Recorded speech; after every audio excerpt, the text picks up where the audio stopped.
People keep asking if I'm back. I'm back. Ooh. Guess who's back? We are back!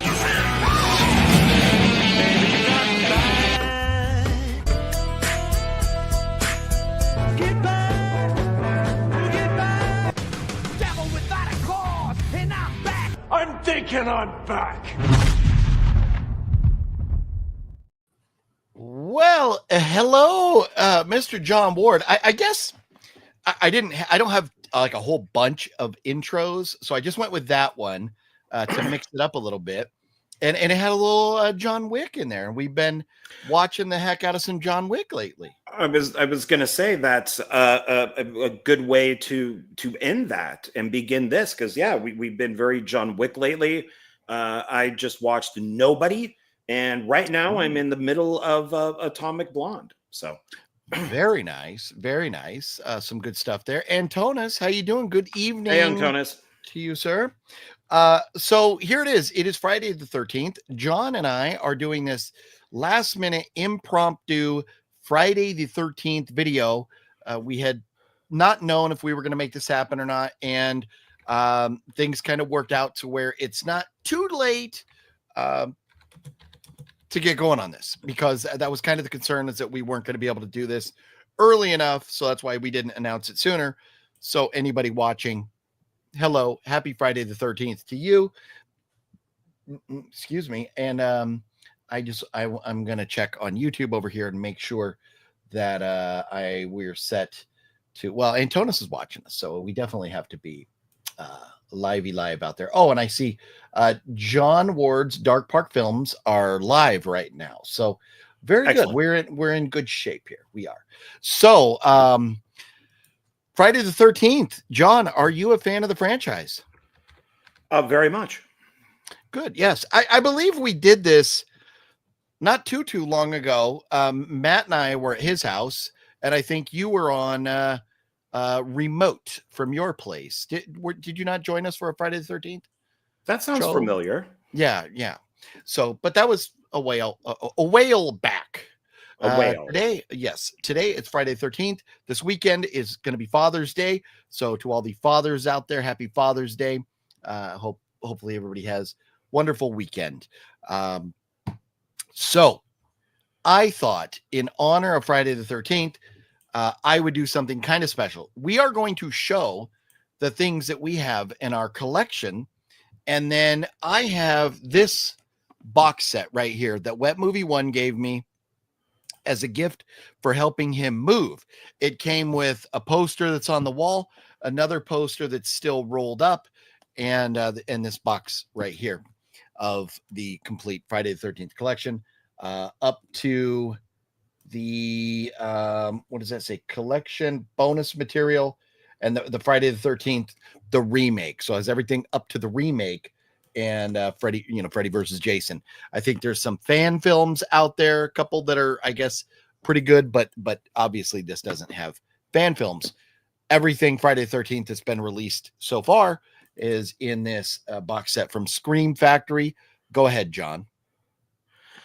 Do you want to take a look at that and see who produced it? That's what I was I knew where it was going to go, so I figured we'd just throw it out there and we would get it out of the way. Sep, how you doing tonight? Good to see Sep. you. And happy Father's Day. And Sean 420, how you doing? I might be appearing in a Sep movie, a Septum film, my second one, very possibly. Nice. So Very, thank you. very nice. Thank you. Wicked Network. What's up, Wicked Network? How you doing? So this is Hey. it. I have not opened this. Excuse me. Oh, bless you, John. Pardon me. Oh, man. I thought for the longest, I've been like, I'm going to leave this wrapped and factory sealed.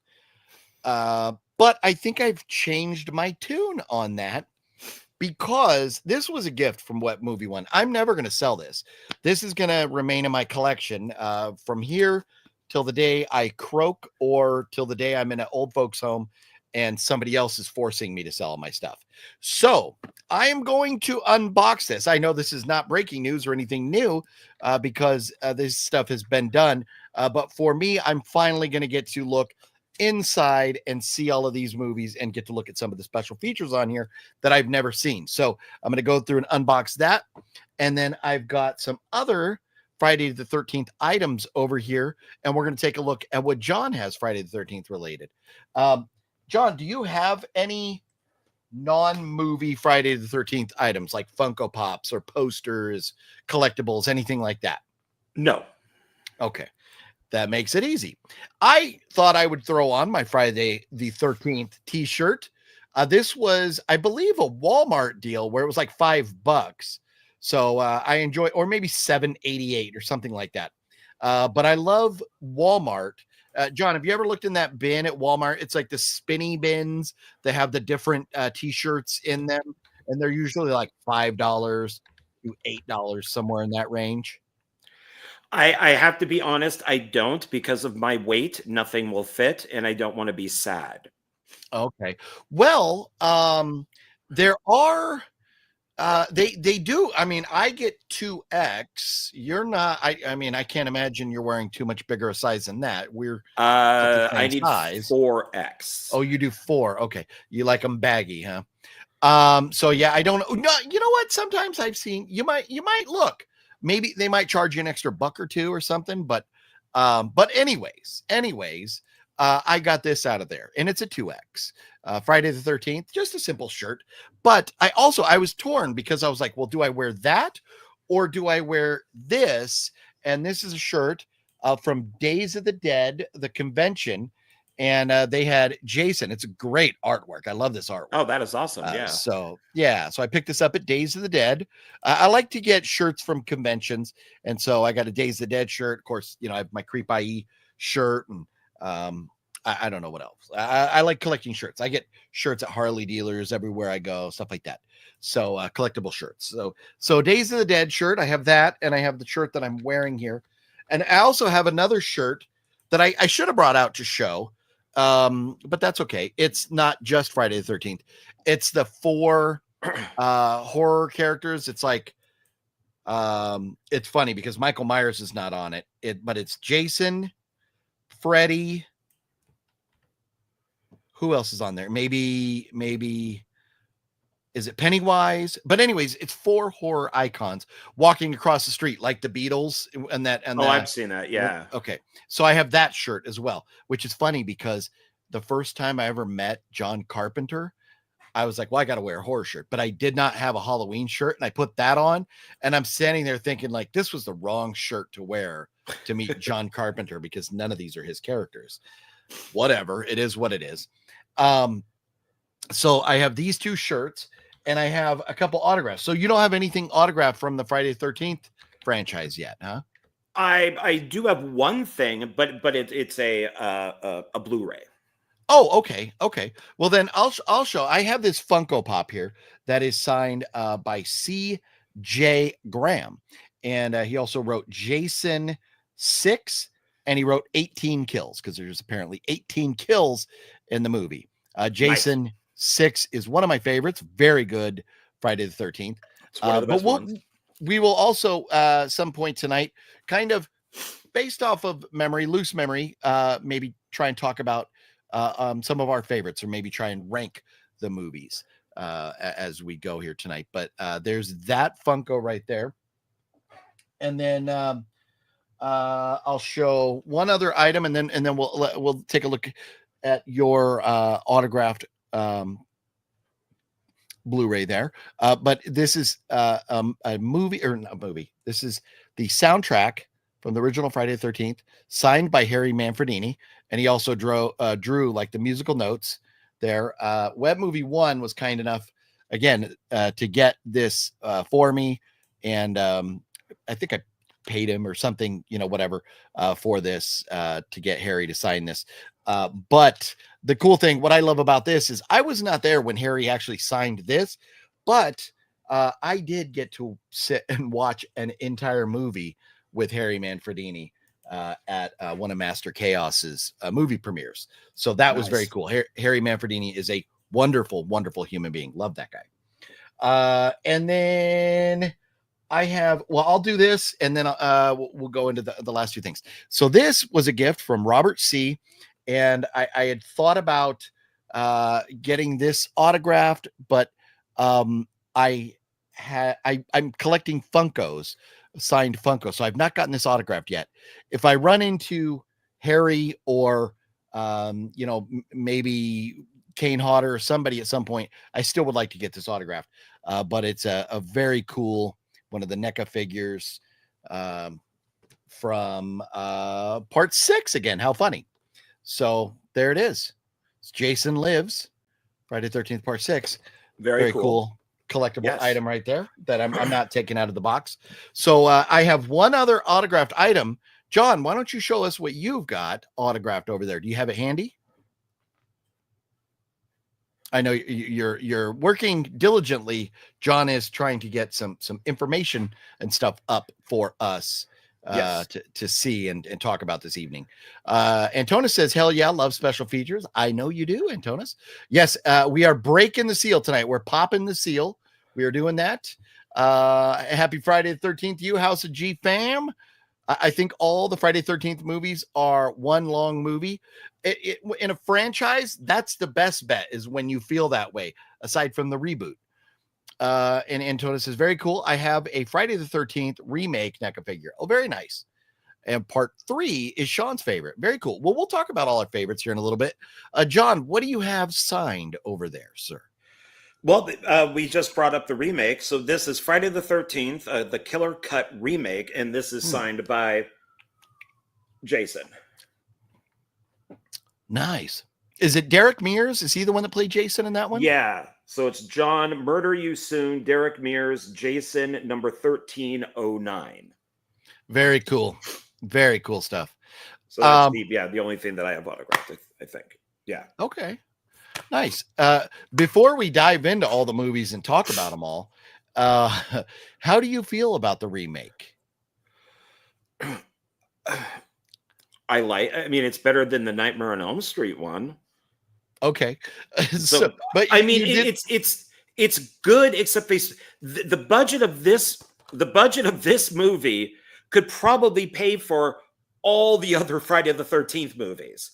Yeah. So why not take this budget and make like 2 or 3 movies in a row? Just release one every year. Yeah. And kind of like what they were doing with Scream and Saw and all that type of stuff, maybe one every 2 years, whatever, and do it that way. It was way too expensive for what it was. And there wasn't much difference in it, unless maybe they're just paying off like the director and stuff, or the writers, or Sean Cunningham got a ton of it, or Michael Bay. So, because he was one of the producers, this is Platinum Dunes. So, yeah, I don't know. It's got a great cast and everything in it. The funny thing about this one is, I don't know if you remember or not, but one of the lead actors, the guy with like the long blonde hair, who's a total dick in this, and he gets kind of crucified up on the tow truck.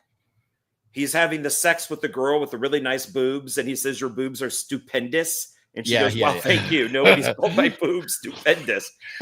So he was in this. So he was in Transformers. I want to say, I don't remember which one. It might have been Revenge of the Fallen. His character is this character. Nice. So he has said, "Oh yeah, my character, I got out of the military, I fought Transformers, and then I went to Camp Crystal Lake with my girlfriend, and I became an asshole and got killed on a tow truck." Nice. Now, is that something, if we were to ask Michael Bay, do you think he would concur or acknowledge that? Or I think so, since his name is on both. I mean, it's a joke, but yeah, of people course have asked him, "Is it the same character?" And he's like, "Yeah, of course it is." Yeah. So technically, you could watch the Transformers and Friday the 13th, and it's the same guy. Nice. That's funny. That's funny. So we will talk about each film as we go. So that's a very cool autograph you have there. Thank you. Yours is cool too. This is probably even more so than my Funko. This is the Grail piece of my Friday the 13th collection, and that is the mask, signed by Tom Savini, Harry Manfredini, and Kane Hodder there. So, and again, Very. Wet Movie One got this and this signed by Harry at the same time, and that's what it was funny because when I was with Wet Movie One when we met Kane Hodder, and Kane goes, "Oh, Harry took the top, huh?" And Wet Movie One's like, "Yeah." Because there was no other autographs. Harry was the first one to get to sign, so he got his preference. So that's why Kane's over there. So I guess Kane wanted the top, but it was already taken. So, and Tom Savini's beautiful autograph over there. So this is a great piece. It normally sits in the background up there, kind of far away, but it's just always chilling up there in the background of the videos. So I love that. So I've got some great things between the Funko, the soundtrack, the NECA, and the mask there. So I do have some more DVDs, Friday the 13th. I had 2 different variants, Friday the 13th DVDs, but they're all packed away in the garage. I'm not sure if I'm going to sell them, give them away, do whatever with them, take them to Zia. I don't know. But these, now having this collection, this is all I need on the shelf right here. So gonna unbox this bad boy and then kind of talk. Now, John, do you have like for your Friday the 13th movies? I would imagine you have all of them, right? Yes. And yours are individual. It's not part of a box set, correct? Yes and no. Okay. Well, Both. then, so how about this? How about, Deadpool Fanatic, what's up? How you doing? Hey. Mario, what's going on, Mario? He's watching Friday the 13th, part 6 right now. Nice. Decent. Great choice. Very, very good. So how about this? How about we just crack the seal on this right now? And then we'll just start going through the movies. We can talk about each movie a little bit and go from there. Well, first, Friday the 13th came out the first one came out, 1981, right? Or around 80. the same time. Oh, 1980. Okay. Around the same time as a couple other movies that had the same vibe to them, right? Oh, I was Same going to save style that for movies? later, but Oh, were you? Okay. Well, I thought maybe before even diving we can into talk about it right now. Okay, because I see your pictures down here. And so John has shared, don't go in the house. Well, hold on before you show that. So, I didn't. You guys didn't see that yet. Yeah, I didn't even know that you could see those. Erase that from your memory. Hold on a minute. So we have. Oh, erasing that from your memory. Boop. I just went full Men in Black on you guys. You don't remember me doing that. what just happened? What just happened? So we were talking about Friday the 13th, this box set that I'm going to show here. I'm okay. going to rip this open. I'm going to pop the cherry on this box set because I've always might be thought, all bloody. It might. I've thought about keeping the seal, but I'm never going to get rid of it. This is not ever going to be for sale. So I'm going to break it open tonight. My gift from Wet Movie One. That's so very nice. You wanted to say, John, Well, so all of these films came out in 1981. They were all made at the same time, and they all dealt with the same thing, more or less. So when they were making Friday the 13th Part 2, there were 2 other films that also were being made at the same time. One of them being oh my God, Weinstein, Harvey Weinstein movie. Ooh. And that would be The Burning. So The Burning yes, was made at this. Now, if you watch The Burning, it's almost Friday the 13th Part 2. They even have the scene sitting around the campfire. They talk about the legend, and this is dealing with Cropsey. And and this also has some well-known people in it too, that are not really listed on the back, but this also has there we go. Yeah, I got mine right up there, but this was easier to grab. So I'm glad you have that one to be different. That's the original poster, which is awesome. Yeah. So if you look at this has a young Holly Hunter. This has a young what's his face from Seinfeld who has the bald head? George Costanza. George. It has a young George. It also has a young Fisher Stevens, who is now like a producer, and he was dated Michelle Pfeiffer for a while. So there's a fair amount of known people in this. And of course, Tom Savini, who didn't want to come back for part 2, because in his mind, Jason was dead. That was a dream in part 1. Jason never popped out, so he never wanted to come back for part 2. So he went to do this. And for decades, everybody wondered how he did the raft scene where Cropsey pops up, your poster there, and snips everybody, kills everybody to death. And then he did you just say he kills everybody to death? To death. He kills everybody to death. Fuck yeah. That's right. To death. Like they drowned to death, or he killed them to death. That's right. They fell to death. They fell to death. But at the same time, and then there was basically suing. People were going to sue another movie, Madman. Oh yeah. So Madman was Cropsey originally. My Madman's way up there. I'm gonna and they were all kind of shot in the same area. So everybody knew one another, and they had to change this to Madman and make it Madman Mars instead of Cropsey. Wabam. Ooh, that's a good one. Yeah, it's a fancy one. It's a fancy schmancy one. Look at that. Look. Ooh, is that 4K? Ooh.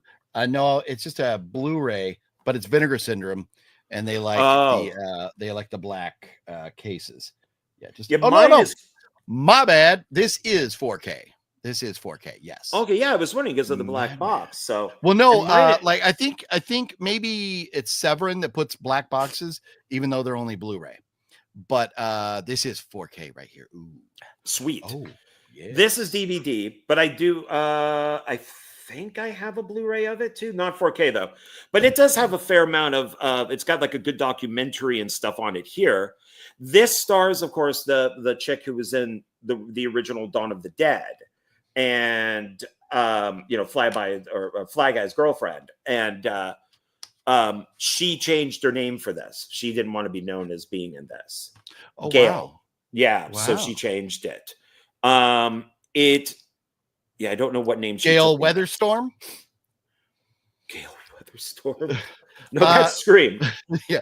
House of G Fam says Fisher Stevens was great in Short Circuit. Was Fisher Stevens in one of these? He was in Short Circuit. He was also on Friends too. Oh, okay. Heath B, what's up? How you doing? I want to say hello to Heath B. Heath B. And Deadpool Fanatic said, "Hey John, your movies were pretty good."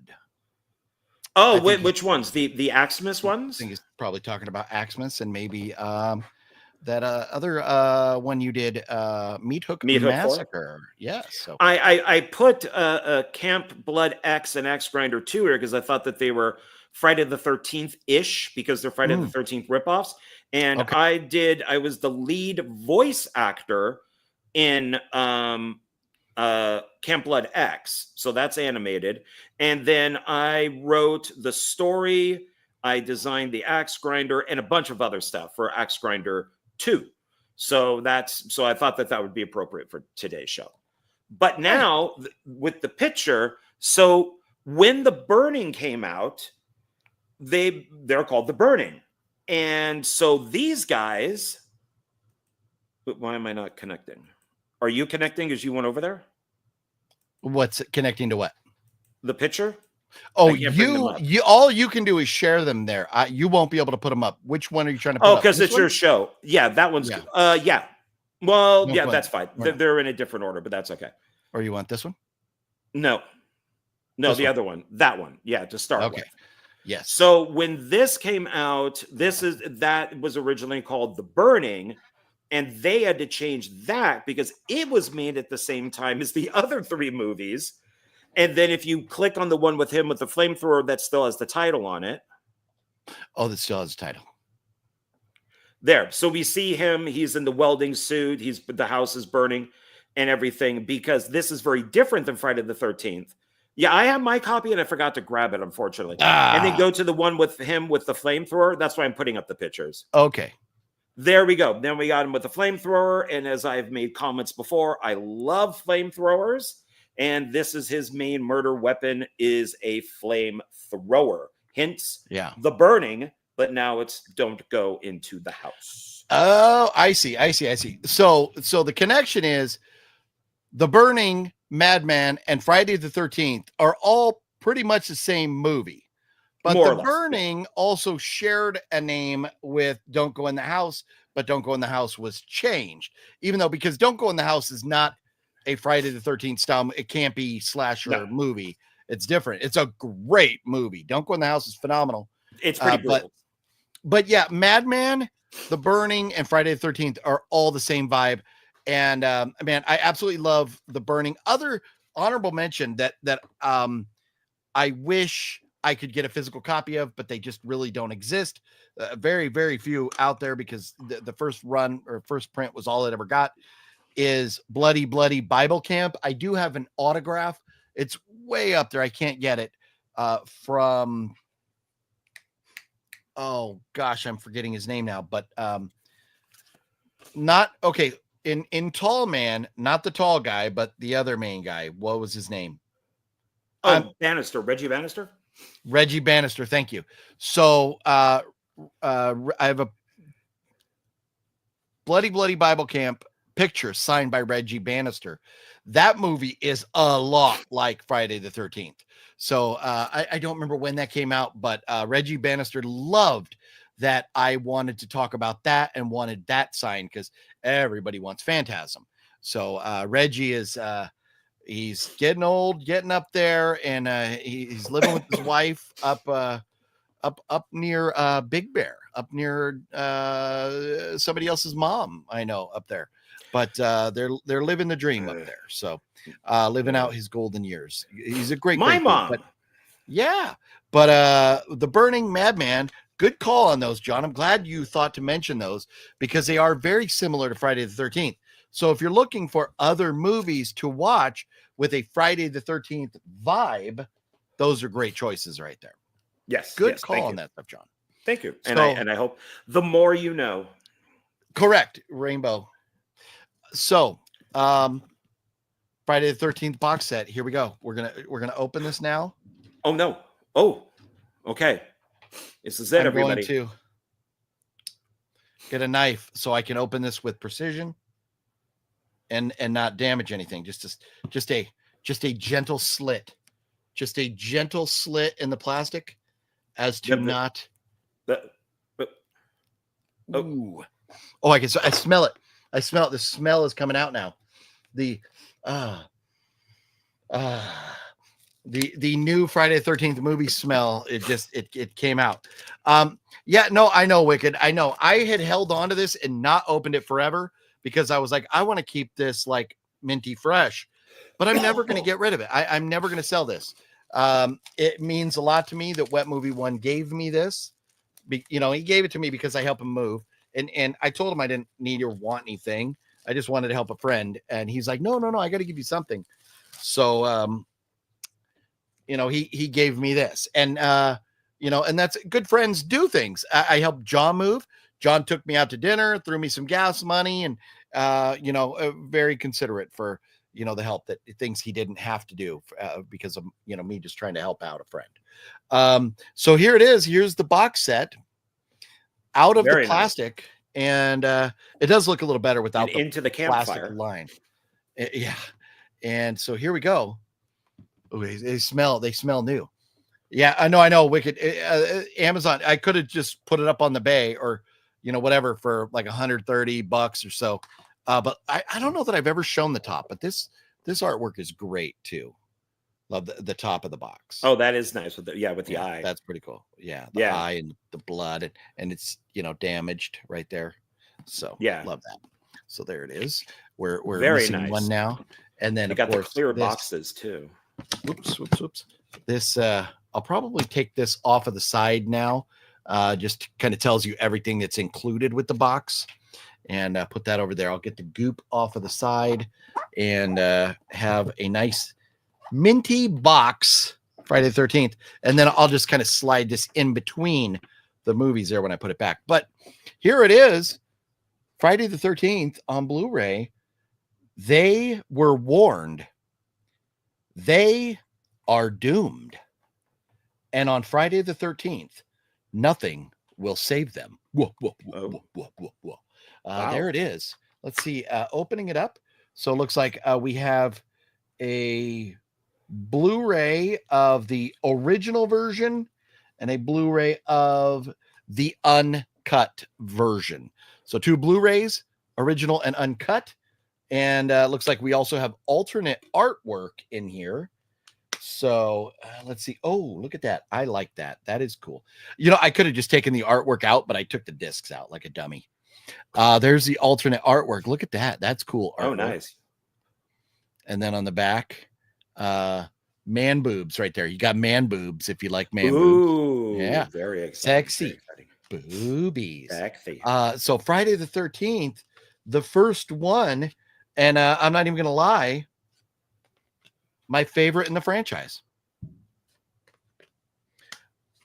I know. John Ward does not feel like the first one is his favorite, No. but I'm always a sucker for the first one in any franchise. The first Saw movie I love the most, and I mean, you pick a franchise, usually the first one I am partial to. So, including. Well, not anymore. But the 4 John Wick movies, I did like the original one the best. But there it is. So the original Friday the 13th, this is the one we get really without Jason Voorhees. We know the killer. Spoiler alert. I hope we don't have to say spoiler alerts on these all night. But we know the killer in this is Jason's mom, who we are waiting for a prequel TV show featuring Jason's mom. So hopefully Jason's mom has got it going on and likes to kill some people. But She's kind of hot. Friday the 13th, I really like it because one, it's maybe not an origin story. I mean, it is kind of an origin story of Jason. It's also, I think part 2 is more an origin story of Jason, the adult killer Jason. But Friday the 13th, it's the origin story of the franchise where the kids go to this camp. You know, the mom is pissed at them for her son dying, and she starts taking out her anger on the campers. And man, there are some great kills, some different kills, pitchforks and all kinds of good stuff. I like it because I think even though we've had other great horror movies before this, and maybe this is, I mean, I don't know between The Burning and Madman and this, which one was the original real idea and which one, you know, ripped off the others or whatever. But because of, okay. I can answer that. Okay. Friday the 13th is a ripoff on Halloween. Halloween did so successfully that Sean S. Cunningham and the second writer, Victor, oh God, I'm blanking on his last name, but they said, we want to copy Halloween, but we're going to put it at a summer camp. They came up with the name first with the glass breaking, and then they're like, let's follow what Halloween did, but at a summer camp. Okay. So, and that's, you know, when you think of the original pioneering horror movies, you think of Psycho, you think of Texas Chainsaw Massacre, you think of, for its type of movie, maybe Poltergeist, you think of movies like, I mean, for nightmares, you know, Nightmare on Elm Street and for, you know, Halloween for slashers and stuff. But for this type of campy slasher, which is, I don't know. I don't have numbers. Wouldn't know if there are out there numbers available to kind of decide. But I think the campy slasher, there's been more campy slashers done than any other type of slasher out there. So if you want to go like subgenre off of horror to slasher horror to like campy slasher horror, I think that there's probably more of those than any other type of horror movies out there. And this is like the pioneering one. Whether it's the original one or not, it's the one that got famous first. And so just because of that, I I really, really like this movie. I love the kills. I love the not knowing what's going on. And that's different from the other Friday the 13th movies. 2 through infinity, we know who the killer is. In this, we don't know who the killer is. So it adds that uncertainty. And I really like that. So Friday the 13th one, my favorite, and not John's. But anything I know I rambled quite a bit there. Anything you want to say about the first one, John? No, I mean, I really enjoyed it. And, I think when 1 and 2 came out, I watched them off and on all the time because they were the only 2. So, Oh yeah, I really like part 1, but it's not my favorite. yeah, and I understand that the people that say 1 is not their favorite, I get that because Friday the 13th, we love Jason Voorhees, and we don't have Jason Voorhees here, so I understand why people say it's not their favorite. Before we dive into part 2, Nocturnal's in the house. What up, Nocturnal? How you doing? Hey. Wicked Network says, do you think Casey Jones from Teenage Mutant Ninja Turtles is paying tribute to Jason? Possible. I mean, the original writers might have, but of course he's meant to be a goalie. He even uses the sticks and everything. So he was meant to be a goalie, but as I'm sure they probably had Jason in mind. I'm gonna maybe blow some people's lids right now. I'm gonna make them do like this little face like Nocturnal put up. I don't have a clue in hell what you're talking about, Wicked Network. I am not I am not a Teenage Mutant Ninja Turtle fan. I don't. I have a whole shelf of the turtles right there. I know I am the outlier. I am the oddball here because I know most people are fans of it. It seems like something that I would probably be a fan of. I never got into it. I'm not saying they're bad. I'm not. It's like Chucky. It's just there, and I'm just not a fan. God. Yeah. Friday the 13th is my second favorite in the franchise. There you go. Antonis is second. Buckaroo Bros, what's cracking? Christian, Hey. How you doing? Happy Friday the 13th to you. Pluto app is playing Friday the 13th marathon of all the movies. Nice. There you go. If you don't own them, if you're not a physical media collector, you could still get your fix right there on Pluto 66. Got the special editions on DVD. Very nice. Freddy Krueger has entered the chat. Did I miss a Freddy Krueger comment? Or no, I'm not seeing a Freddy Krueger comment. Unless you're just talking about me mentioning Freddy Krueger or whatever. I remember the USA Network always played Jason. Yeah, back in the day. And I mean, even still, there's a lot of networks where you see Friday 13th reruns. Well, and the great thing is about those TV ones is I wish that they would release them because they have different footage. Because they had to make up the 2 hours. They would cut the violence and the nudity, but then add in all the stuff that was cut out. So is that why I have an original cut and an uncut version? That's not the TV one. That was the censors. Kevin Bacon's death, but Kevin Bacon is in this, in the first one, and he won't talk about it. Yeah, he does. I don't think he likes talking about it, but he does get the arrow through his neck, which is much longer. The stream goes further when originally it was cut. And the girl who gets the axe in her head, that's longer. So there's just longer death scenes that were in it originally that were edited out by the MPAA. Okay. Yeah, no, I know. And throughout the franchise, there's changes. I think part 7 is the one that we're most mad at. Massacred. Oh my God. Yeah. So that's unfortunate. John, what do you have physical media wise in the way of the first Friday the 13th? Let's see yours over there because I showed mine. Okay, because I have 2 box sets, so maybe I'll move this box set down here then. So then I could just focus on each movie. Okay. Or I mean, you could show your box sets because I showed my box set, and now we're diving into it. So right, what box sets do you have? Well, this has kind of the same thing, but I have this. So, I'd like to see your box sets first before we move on. So these are DVDs, and this was the first box set to come out. They're on the thin cases. Oh yeah, and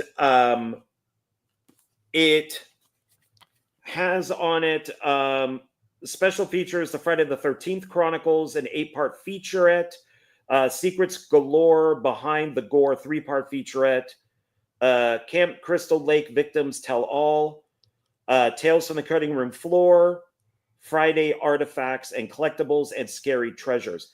That's why I've kept this. And it has on it, so there's 1 and 2. Okay. You got 3 and 4. Oh, nice. I don't want to take up too much time with this. So 5 and 6, 7 and 8, and then the killer extras. Oh, nice. Okay, cool. I wonder if And- that's the same as the killer extras things that I got here. I don't know, because I'm pretty sure this is Paramount. So I don't know if Okay, Stream this is- Factory has these. Okay. This also it is- says Friday the 13th collection bonus materials. So could be different. Yeah, and this has Corey Feldman is hosting the Ah, the documentary, and it Okay. does have like some stuff inside.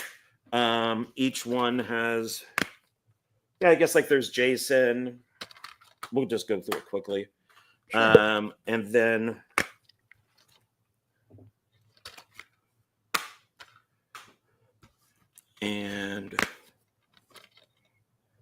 nice. and then I know there's another reason why I kept this. Yeah. Well, Friday the 13th is one of those franchises where the special features can be a lot of fun, and there's like different special features or different deleted scenes or things out there. So before you ever get rid of one, you want to make sure that you have that special feature on another disc. So if you have space, yeah. why get rid of it? Oh yeah. It's still fairly thin. Yeah, this was 2004. I think I kept it because Friday the 13th Part 3 is not 3D. Oh, It's it's not small, it's thin. Oh, John doesn't like Oh. that movie. Sorry. What movie? It's not small, it's thin. That would be the Deuce Bigelow, American Gigolo. Oh God, no wonder I It's don't not small, it's thin. know it. The cop talking. Now, so Friday the Eh. 13th, Part 3, 3D. I wonder if I could watch this. I'm sure I could watch it. Let's see. Fresh As Cuts, long as you have a 3D 3D Legacy. TV. Well, no, I don't. I hate watching stuff in 3D. Well, that's why And I kept this when the other ones came out that were in 3D. Is I wanted to make sure I had it in 2D. Because I'll watch something. I've watched maybe 2 3D movies on my TV, and that's about it. Okay. James, what's going on? James says, what's the best special feature on any release of any of the Friday the 13th movies? Do you have a favorite special feature, John? I'm going to do the opposite. Okay. I'm going to say what the worst feature is, because Oh. so I'll just show. We'll get into this a little bit later, but this is before the box set came out, and it's got these kind of cool covers on them.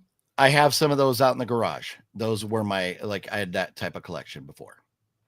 Uncut, deluxe edition, unrated edition, all that type of stuff. This is like right when the remake came out. Yeah. But the worst thing on this, and I'm sorry, James, if I'm not answering exactly what you want, but that's hard to say because there's so many movies.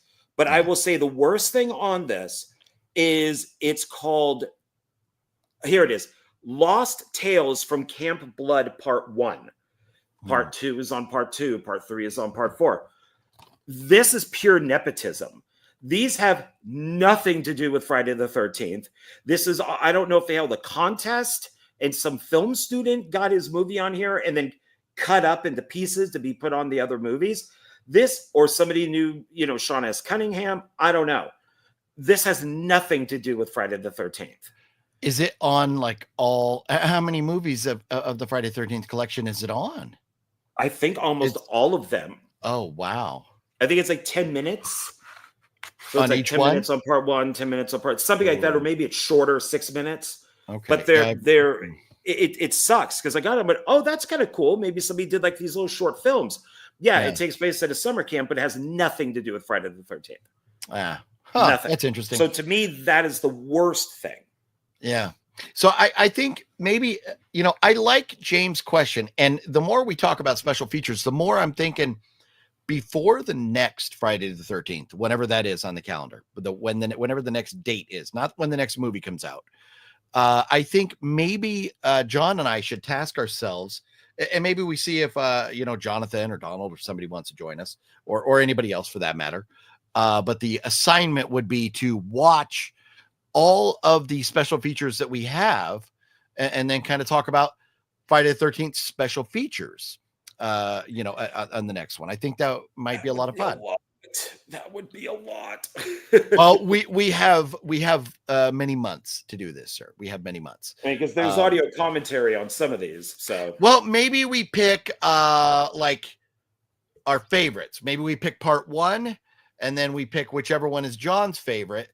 And then if we have another guest with us, if Jonathan or Donald, somebody joins us, maybe we let them pick one, and we just go with those, or we just go with the two of ours or whatever. And we try to watch as much as we can special feature wise, and then talk about that stuff more detailed.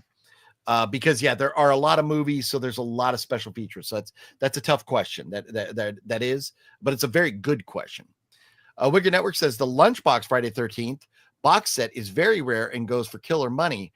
I know Lunchbox. Is that like a real, like a box set with the movies in them, or is that like a lunch box that's from Friday the 13th, like little kids would take to school? I know those lunch boxes can be very valuable. And Wicked says Sleeping Bag is the best kill ever. A lot of us, I think, maybe, probably. It's tough. It's tough to pick a favorite kill, but it's a damn good kill, especially the uncut version that you can find on the internet that you will not find part of the collection. Have you ever seen that footage, John? All the cut footage from part 7? Yeah, I think I have 7. I think I have 2 or 3 Friday the 13th films that were work prints. I have bootlegs of those. Okay. So they're very staticky and kind of crappy looking, but they're the work prints with all of the original effects in them. There was a website that was up for just a little bit, then it got taken down. It was all bootlegs. And I don't mean like just like bootlegging a Star Wars movie. These were all like the remake of Night of the Living Dead, the Tom Savini one, George Romero. That is massively edited. They had that in its complete form as a work cut. And it was beautiful to see the amount of violence that is in that film. So I got a lot of work prints off of that. And I think I got maybe 2 or 3 Friday the 13th ones. So yeah, I've seen Friday the 13th part 7 as a bootleg. Okay, nice. So on YouTube, and if you just Google Friday the 13th part 7 cut scenes, let me see if I can. I'll show. I got to be very careful here with what we do. I don't want to do that big. I can't really control it. The theater mode. We had to go into theater mode here. There we go. Let's do this. So this is like I wonder, can I make that smaller? Oh, there we go. Like the cut scenes are on this video, 15-minute long video. And like you can see here, it's grainy. It's not good. That's how I have it. Yeah. And it's got the little time code and all that on it. They'll never be able to add this to the film because they don't have the original footage. So unless somebody shits that footage out somewhere and they can recut it with all this stuff, but it's a shame because yes, there we go. A lot of people, he hits it like 6 times. Yes. A lot of people's favorite kill in the entire franchise right there. And unfortunately we can't look at more of that right now because we will get shut down by YouTube. And I asked Cliff, when he was over at Screen Factory, I asked him, I said, well, when he talked about the box set, and I said, well, is there any way of getting the uncut versions? He said, no, there is no way of doing that. They just don't exist. I said, well, what about the bootlegs? He goes, they look like crap. They sound like crap. We can't release them. So if you find them uncut or even that footage, you should download it. You should try to find copies of those, because like Nightmare on Elm Street, the censors didn't necessarily have a problem with these types of movies until things like Columbine showed up. And then when those type of things started happening, they started cracking down on all these movies. All of a sudden, Nightmare on Elm Street was censored. Friday the 13th was censored. They were all censored because of that. And so now it's pretty tough to, like, I even think, I think Nightmare on Elm Street 5, that might be the unrated version that's out there. Scream, you can't find. That's on Laserdisc only, because that also has an unrated one. So it's tough to find these things unrated. Yeah. And here it is. I was looking for this. I forgot this. I totally should have brought this out. I did not get this. Do you own this, John? His name is, or his name was Jason? It's down there. Okay. Yeah. I'll show mine at the same time as you then. Ba-bam! 99 cents. Thank you, Zia Clearance Bin. Gotta love the Zia Records clearance bin. And I failed. I didn't take the sticker off. Maybe that's a good thing. I get to remember. I bought mine when it originally came out, so it has the slip cover. You suck. I'm jealous. And it also, because I got this basically from the guys who made it. So you got the 2 discs. Nice. And you got a poster with it? What? Why is that not framed, sir? Because it stays in the box. Ooh. But that's nice. Yeah, I mean, yeah. It's got the folds in it. That's the frustrating thing with posters that you get with movies, is they all have the folds in them. There's nothing you could do where the crease marks are. But that is a gorgeous piece of artwork right there. Now, if you notice on the bottom, it says the ultimate retrospective on the groundbreaking horror series. No, it isn't. This is only part of it. So I was last second on the crowdfunding campaign on this. Okay. And that is a small version of this Camp Crystal Lake Memories. Oh, I need to get a copy of that. I don't have that. History of Friday the 13th, Blu-ray and DVD. It runs, let's see if I can find the running time on here. 400 minutes. Wow. It's like 6 hours. And it covers everything. What's the full title again?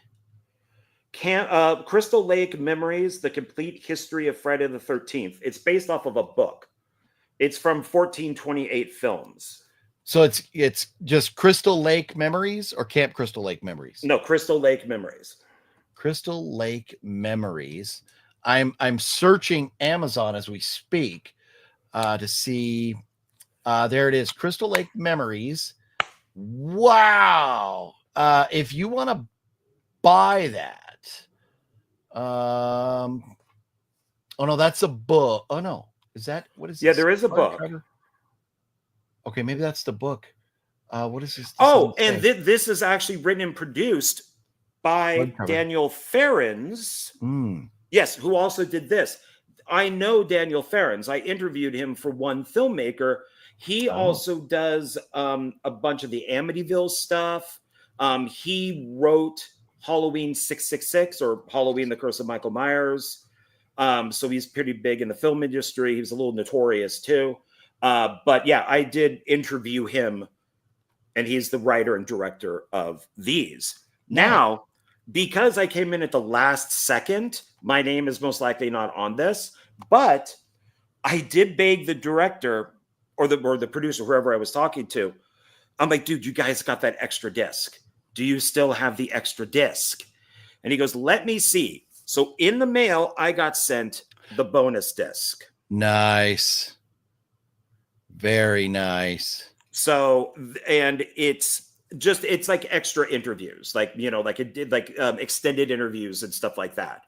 So for all of you out there who want things, never be afraid to ask, because if you sit there and say, oh, they probably don't have any more, you're missing out. If you want to interview a director like Daniel Ferrens, reach out to him and see if you could interview them. If you want to be in a film, go ask the director if you could be in a movie.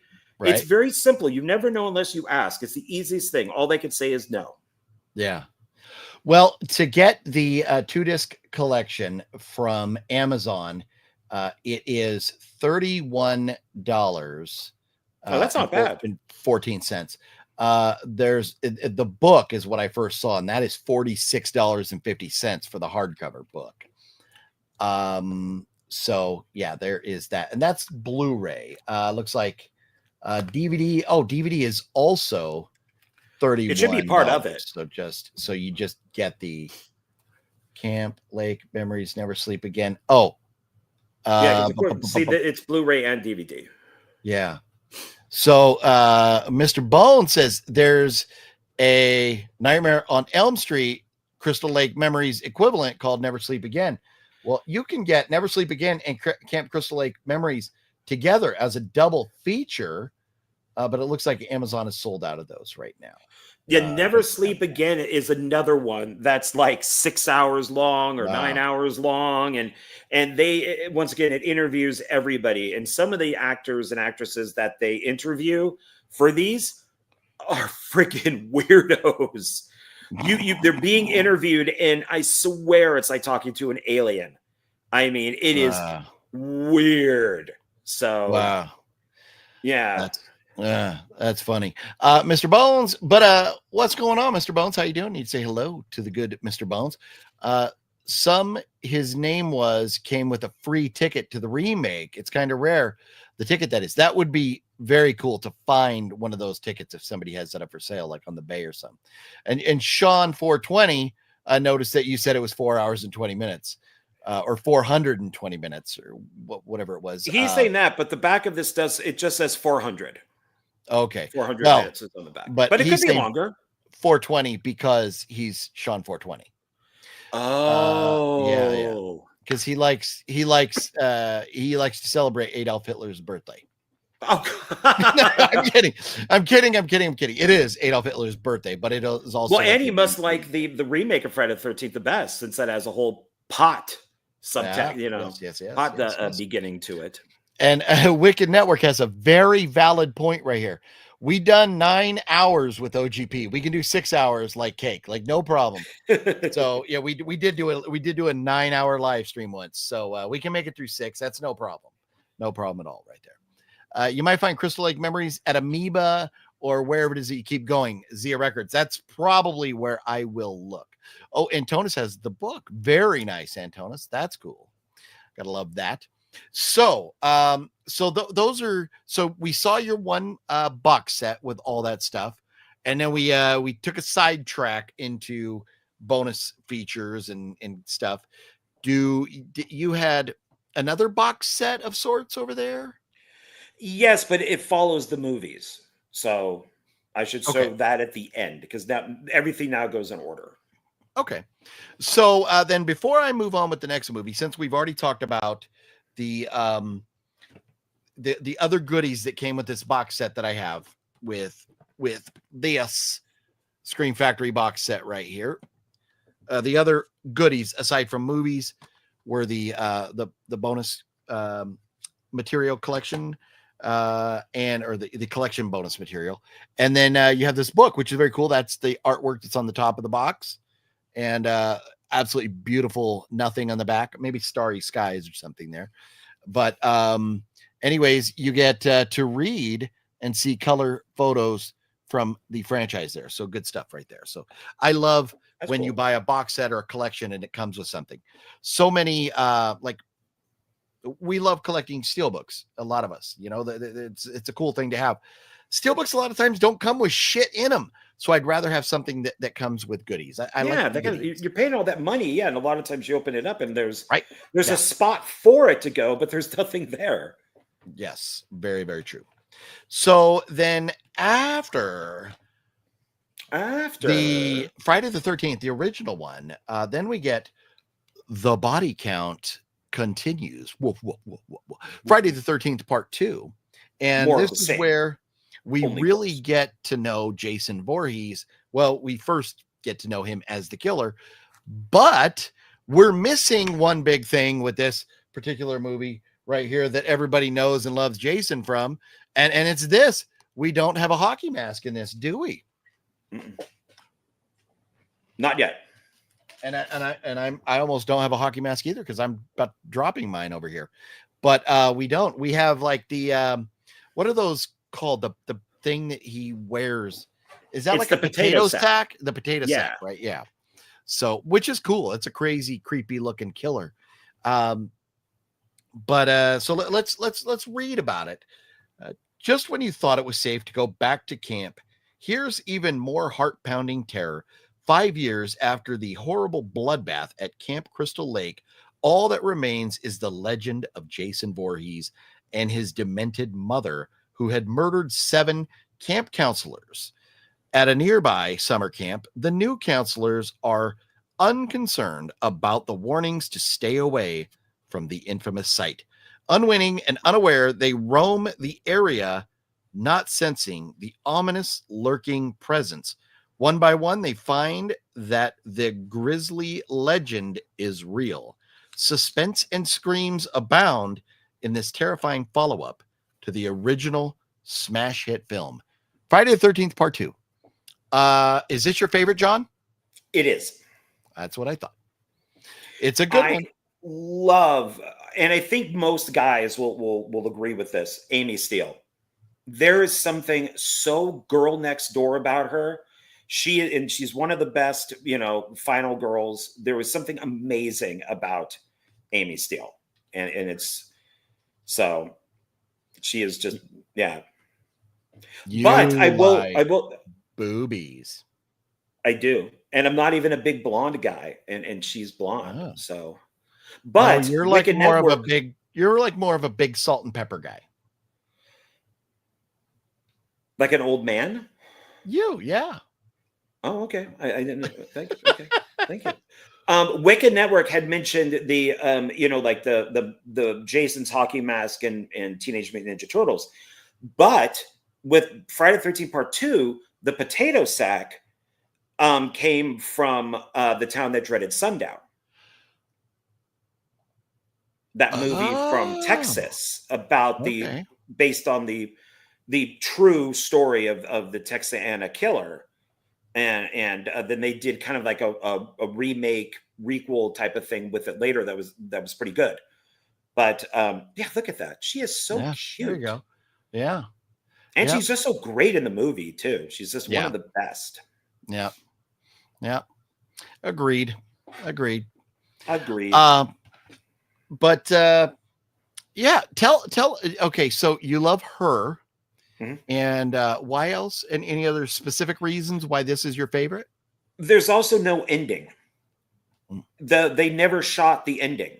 So when you see Amy Steele at the end and they talk about her boyfriend, and I think his name is Rick, and she's like, "Where's Rick? Where did Rick go? Where's Rick?" They never shot that. They never shot really what happened. So there was never an official ending to the movie, and that's something that's always been brought up. And so since I'll just kind of mirror you. So we looked at my Friday the 13th right here. And then my Friday the 13th 2 also, it still has that kind of box on it. So it's got this. What is this? Oh yeah. Those are nice. Yeah. I like the artwork. And like I said, I have those in the garage. And the thing that does kind of suck is Sean Cunningham. Yeah, Sean Cunningham does, and cast and crew does audio commentary for the first one. But Steve Miner, who directed 2 and 3, he does not do commentary on any of his movies.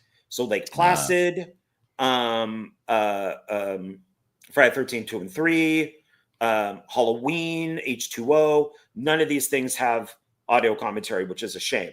Yes, and that's Baghead. So that's what the killer looks like in The Town That Dreaded Sundown, which is a great movie directed by the guy who did The Legend of Boggy Creek. So and then you just get the normal kind of box.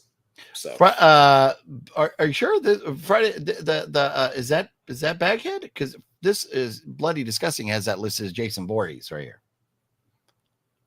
that is Jason Voorhees, Yeah. but as a bag, he has a bag on his head. Okay, So I see just what said, you're saying. oh, so Okay. I said, yeah, Baghead. Gotcha. Okay.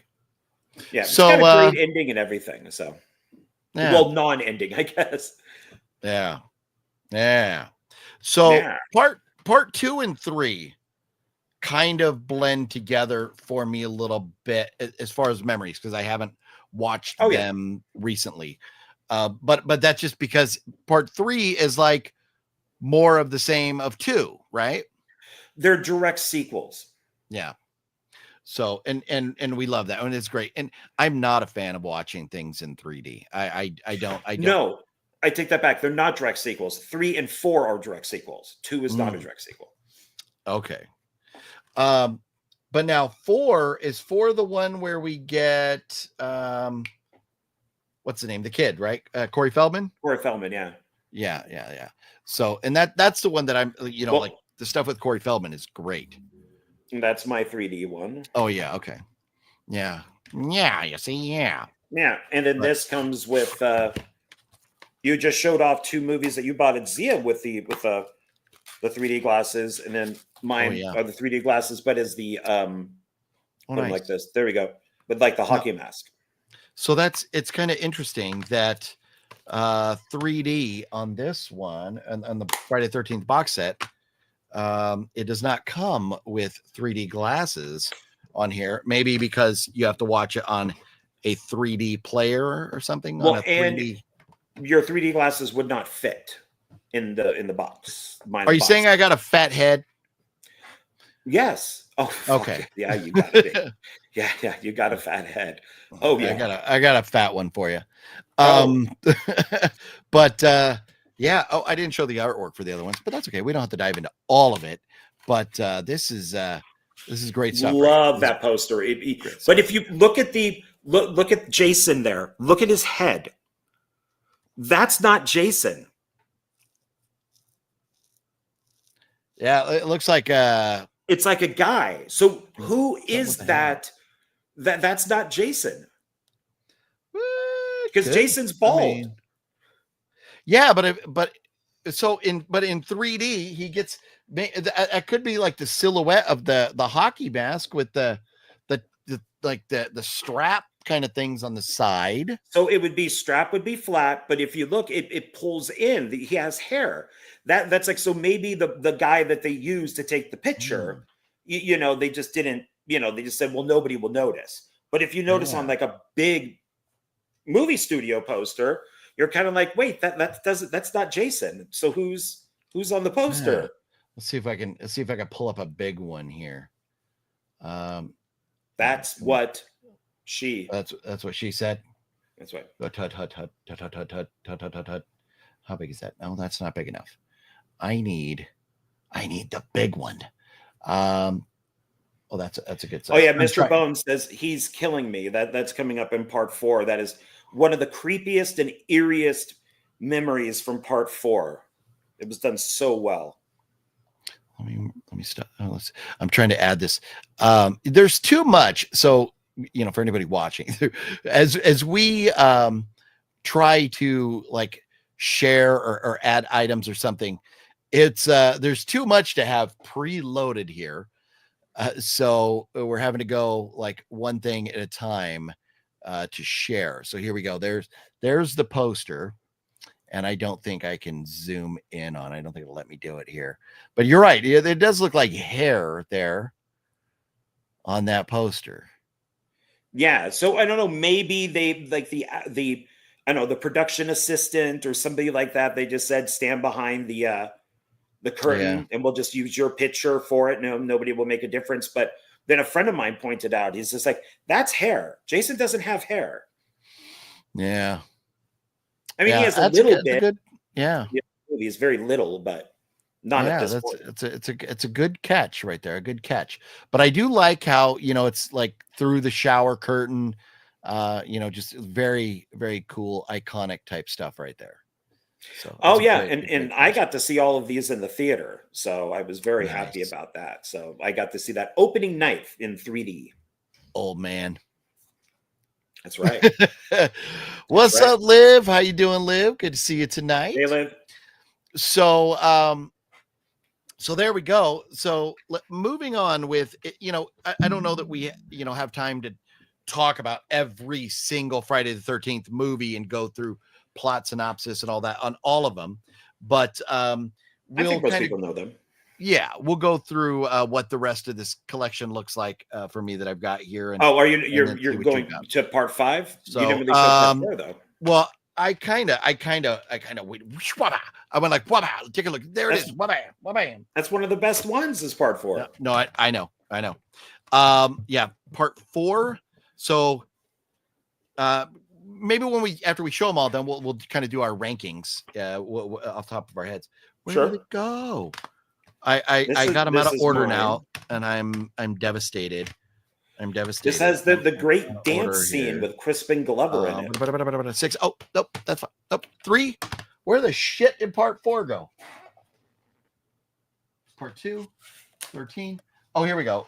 I set it over there already. But there is Friday 13th. And this is, love this artwork. This is great stuff.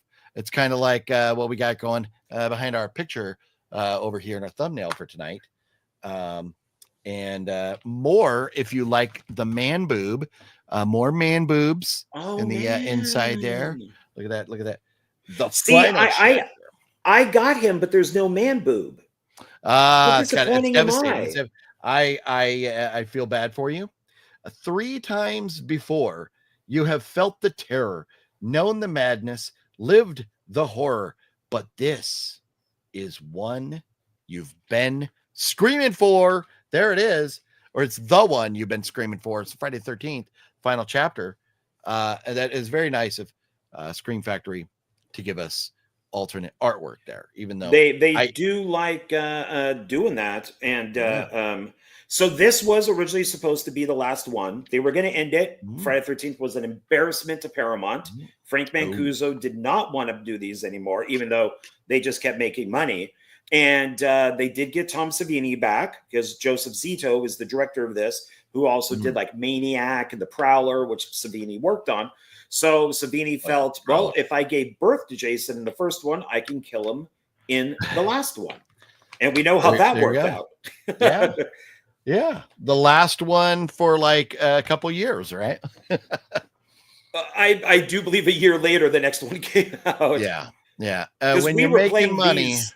these were once a year, at least once a year. And we played them all at the Temple Pius movie theaters. So nice. Let's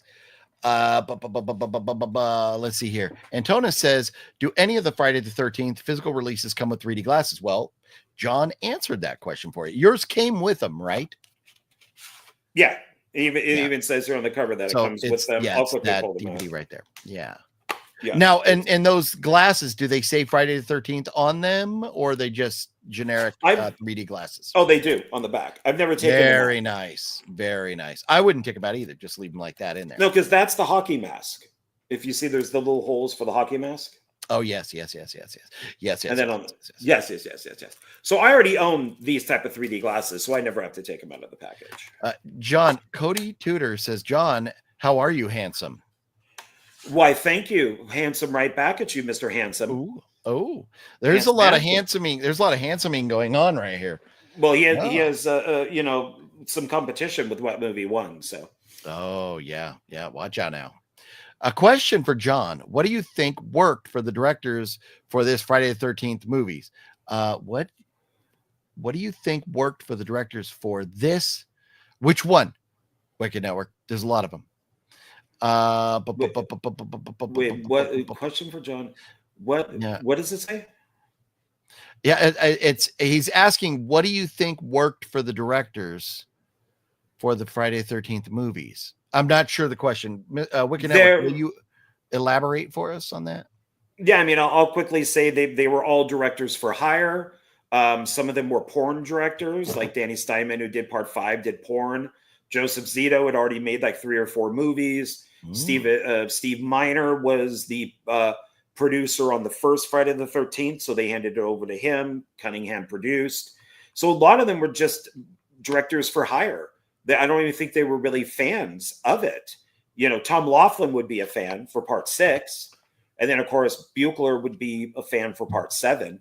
So I think as they went on, they became fans, and then they got fans to make them. But originally, they were just directors for hire. Yeah. Yeah. And hopefully that answers your question, Wicked Network. Liv says, I don't even know how many Friday the 13th movies are there. And Mr. Bone says 12. Yeah, a lot. There are a lot. Not quite as many as like Witchcraft. I think there's like 16 or 18 of those now. Those are garbage. But they are terrible. They are terrible. So boring. Yeah. But I don't know of any other franchise that has more than this. Saw is trying to catch up, and I love all the Saw movies. I would say if you take Saw, I like all the movies. I mean, you can argue one's better than the others or whatever, but there are a couple turds in the Friday the 13th franchise. So I think as a franchise, man, if Saw ever gets to 12, that would be a good debate. You know, Apple, you know, through the first 12 movies, which one is better? So have we, in us looking through the movies, like we're now on part 5, have there been any turds so far, or have we not hit turds yet? We're hitting the turd right now. Oh, I love part 5. I love A New Beginning. Oh my God. I love how it just goes from 4 to 5 to 6. I love that. I love part 5. I don't hate 5, but I don't love it nearly as much as 1 or 2. And I'm trying to remember part 3. Which one was it, 3 or 4 that they moved and started filming in California? Because Camp Crystal Lake changes the vegetation. It goes from trees and dense forest and everything to like brush and dry forest, because they start filming in California, and they're noticeably different camps and lakes. I want to say it was either 3 or 4. I think it was 4, because 1, that's New Jersey. I think 2 is Jersey. Yeah, I don't know where 3 is. I think 3 might be in that area too. But then I think it's 4 that shot up in like the LA hills. Yeah. And that's where after that, I think, you know, aside from obviously, you know, Jason Takes Manhattan is filmed on the East Coast and stuff. But yeah, that's Canada. Yeah. So Friday the 13th. Let's see, part 3. I'm going to look at the filming locations real quick and see. Yeah, and I'll tell people that I think Friday the 13th, part 5, A New Beginning gets a very bad rap. I like that it's something different. Normally, I hate different. Movies should kind of stick to the same. But I think that this works as far as Jason was dead. So you have an imitator take over. And I like the kids that are in the little home for the mentally disturbed kids. I like that. Tiffany, I'm blanking on her name, Tiffany, but she played the punk rock who had the black roots. She had the blonde hair. She dances to Pseudo Echo. Gorgeous in that movie. I liked it. I liked that it was something different, and that there's 2 Jasons in this. There's the fake Jason and then the imaginary Jason. The big problem with these is I think those Jasons were played by the same guy, and he has no shoulders. So Jason has shoulders. These guys' shoulders are at a slope. So you could tell right there that it's not Jason, that it is an imitator. Yeah. And that, so there are aspects of it that I really like. I do like the change in venue, where we're, the barn and stuff like that. As opposed to just being at the camp and everything.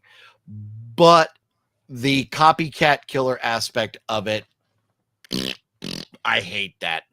I think if you're making a supernatural killer who can just keep coming back, why do I need a copycat? I didn't care because for that. he's not a supernatural killer yet. Yeah.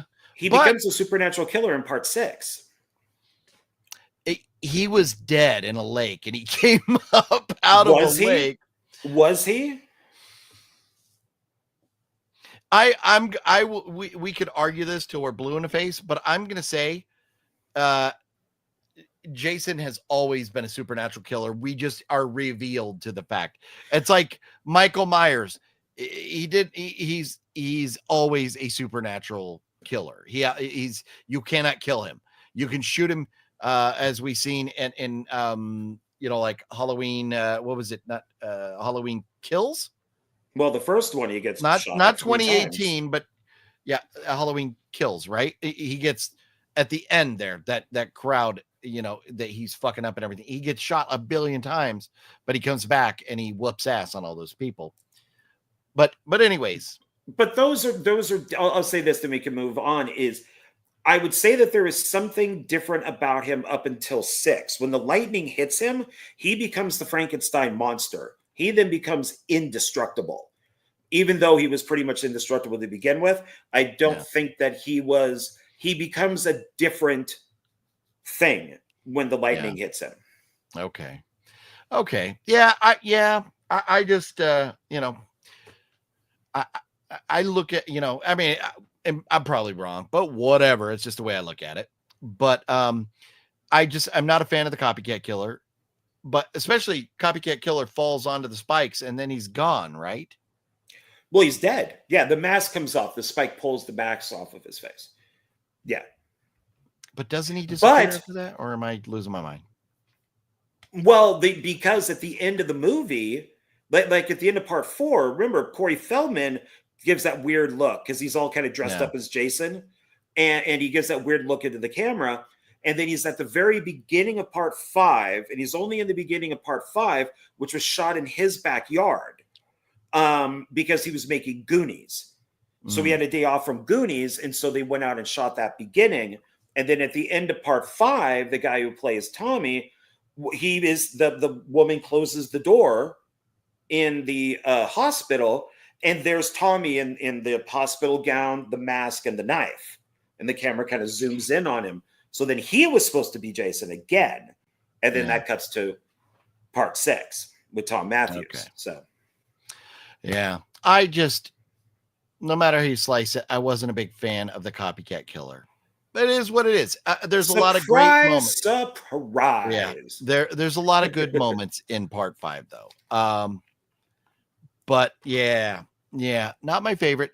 But in looking into it, so part 3 is when they moved and started filming in LA. So if you watch part 1 and 2, it has that East Coast lake campy feel. And then part 3, it goes from big pine trees and everything to smaller oak trees and a lot of chaparral and different type of Southern California vegetation. And it's just, I think it looks like shit compared to the first 2, as far as California vegetation sucks ass. It's dry and burns. But this isn't I don't hate this movie, and it's not my very least favorite of the franchise. But it's like in the bottom 3 or maybe 4. So there it is. Friday the 13th. Part 5, A New Beginning. If Jason still haunts you, you're not alone. Don't worry about it. Forget about it. You're not the only one. Forget about it.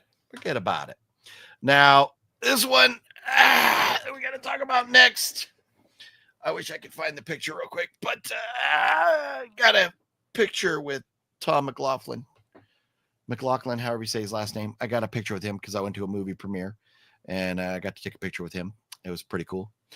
Friday the 13th, part 6, Kill or Be Killed. There you go. I love the light coming through the mask. That's very cool looking. Very cool looking artwork. Jason Lives. Yeah. This is one of the best ones. And my dealing with not Tom Laughlin. I don't have a dealing with Tom Laughlin. I have one with Mick Garris. Oh. So I was getting confused. Yeah, Tom McLaughlin. But yeah, this is by far one of the best ones. And he was the biggest fan. That's when the fans started taking over. Because part 5 was directed by Danny Steinman, who's a porn director. He's actually a gay porn director. So, yeah, I'll have to look him up.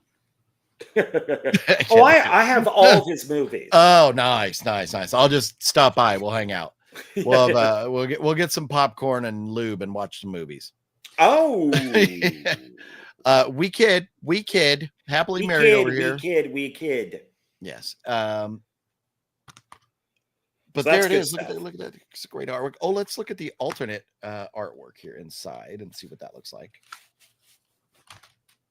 Oh, so this is interesting. So we don't have full alternate artwork for part 5.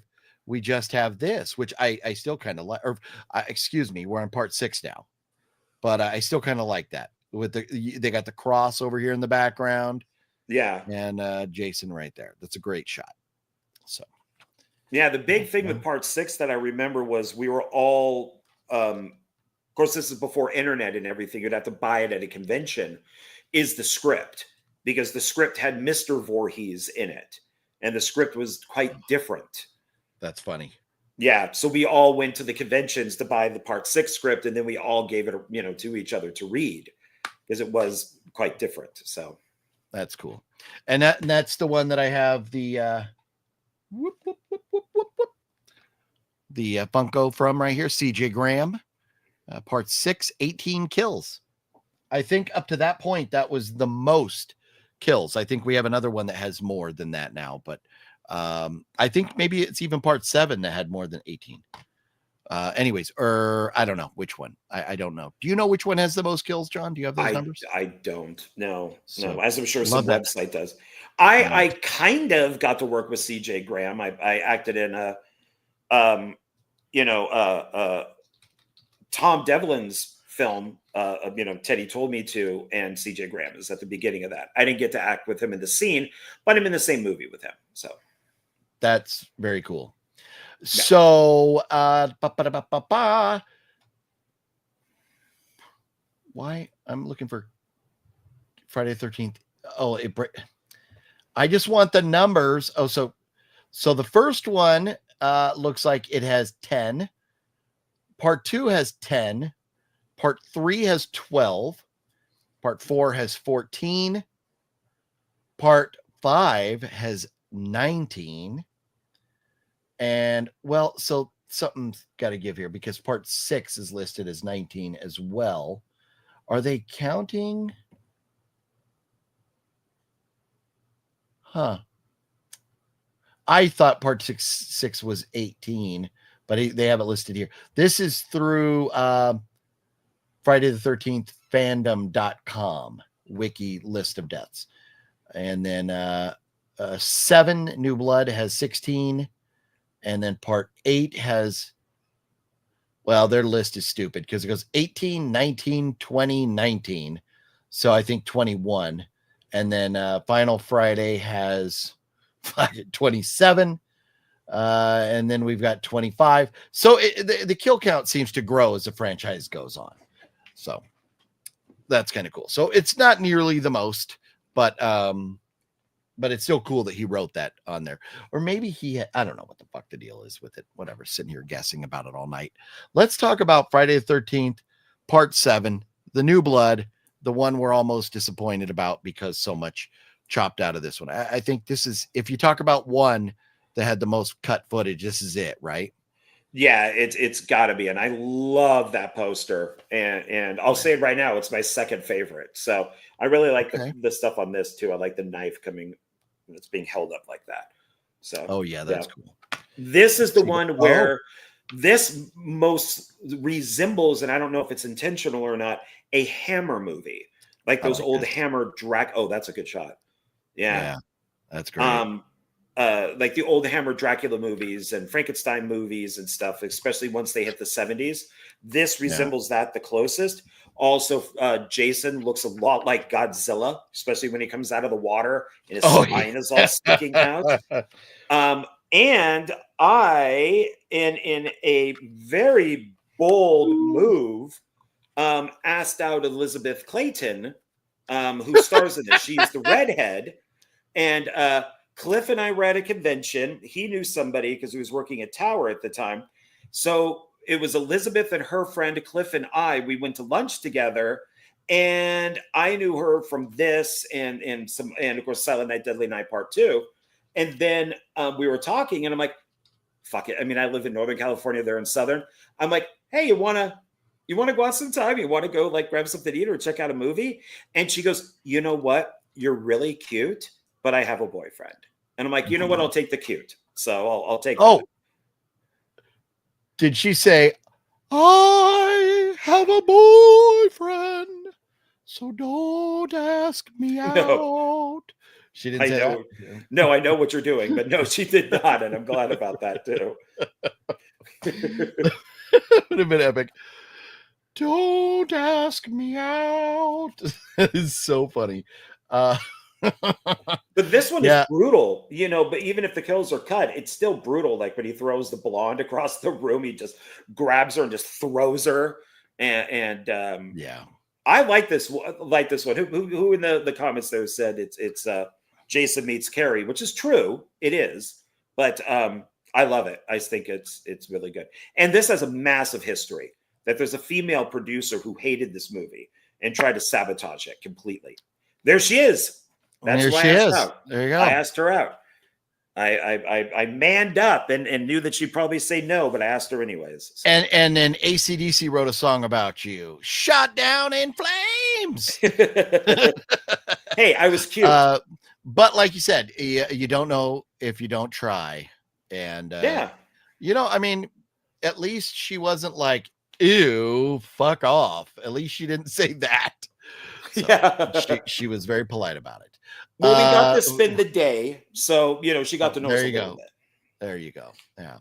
I meant to get to these. I missed some of your comments. I apologize. He was a dumb zombie with mommy issues. We were talking back when we were debating on more or less. Yeah. Let's see here. Part 7 is actually my favorite in the franchise. I think. Is it Fat Samurai Guy's favorite also? I think it might be Samurai's favorite also.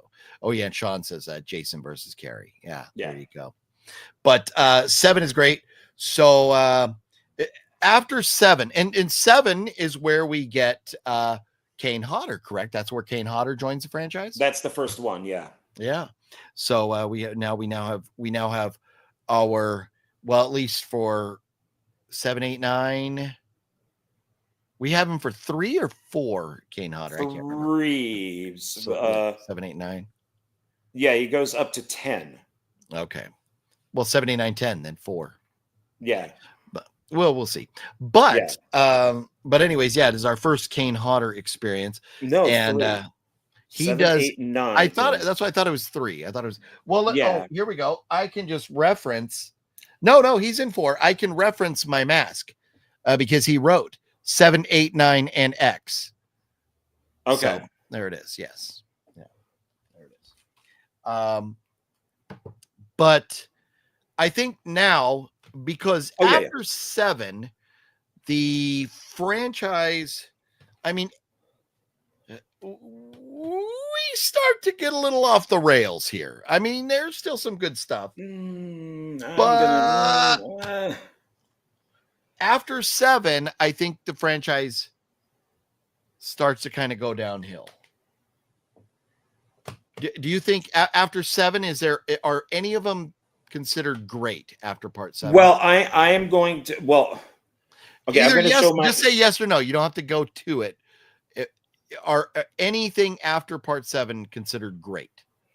I'm not going to say great. No. Okay. No. Okay. But some are better than others. Oh yeah, no, definitely. Which is, to me, the whole franchise is some are better than others. But I So- thought about being at this point in the franchise, maybe breaking it up a little bit and kind of talking about our favorites then. Maybe giving like our top 5 or something. Before we Or get do you through want all of them, Yeah, because I mean, break it up a little monotonous or whatever here, Or do you want to keep going and do that at the end? I'll let you decide. I think keep going Okay. because I need to add one of the ones we wouldn't put into the list. Okay. Fair enough. So then part 7, we all give it a thumbs up. Now we have part 8. Jason Takes Manhattan, which gets a lot of hate because he's not very much in Manhattan that long, but it is one of the One scene. coolest, most iconic scenes. Are you talking? Well, for me, one of the coolest things in the entire franchise is when he walks down the street and kicks the radio. That's They fucking cool. shot one day in New York in Times Square. Yeah. One day. Everything else was in Canada, which is why they're always in running around in alleyways. I think this should have been divided up into 2 movies. There should have been Jason on a cruise liner and then Jason in New York. This one is 100 minutes. It's the longest one. I think it's boring. I don't like the director because he directed episodes of Friday the 13th, the series. And at the end of Friday the 13th, the series, the actor, the male actor in that, who's the main actor in Jason Goes to Hell, he, for some reason in like a sewer, becomes a little boy. Huh. Which is what happens to Jason in this one. He's in a sewer and the toxic waste hits him and he becomes like a little boy. And that little boy keeps popping up in the windows. I hate this one. I'll just tell you right now, this is my worst one. I hate this one. Oh, wow. Yeah. Wow. Yeah. Worst one. Wow. Yeah. Wow. Yeah. I like it. I like the stuff on the boat when they're on the way there. There's some great kills, some crazy stuff going on. I think it's fun. And I get it. We don't get a whole lot of New York. We get basically like the one big shot of him, and everything else is alleys and everything. But I'm okay with that. I didn't mind. Is it the best? No. But it's okay. It's okay. I like it. I'm not going to hate on it like Mr. Ward over here. I can watch it if somebody says, hey, I would watch it. I just don't. First of all, how do you get a cruise liner into Camp Crystal Lake? Yeah. There was never any entrance into that lake. Yeah. Never until this movie. If the film was good, I could forgive that. But did they start from Camp Crystal Lake? Or yeah, did they started just... from the lake. Yeah, and then they went into the ocean to New York. Okay. Because allegedly it's supposed to be, I guess, like New Jersey still or something. Okay. Yeah. I know. It's been But been it was all Canada. Yeah. Evil has finally found a home. Jason Goes to Hell. He's got a new home. The Final Friday. Again, bullshit. A bunch of bullshit artists trying to convince us these are going to be the last ones. But this one, it's goofy the way his, he's blown up, the body come back together and all that stuff. But it's kind of fun if you can get, which there's a lot of stuff in the 80s where we take bodies and blow them up and put them back together or whatever. So I think it's kind of okay. It's goofy, because in this, Jason, he takes over like a few people's different bodies, right? It's the movie The Hidden.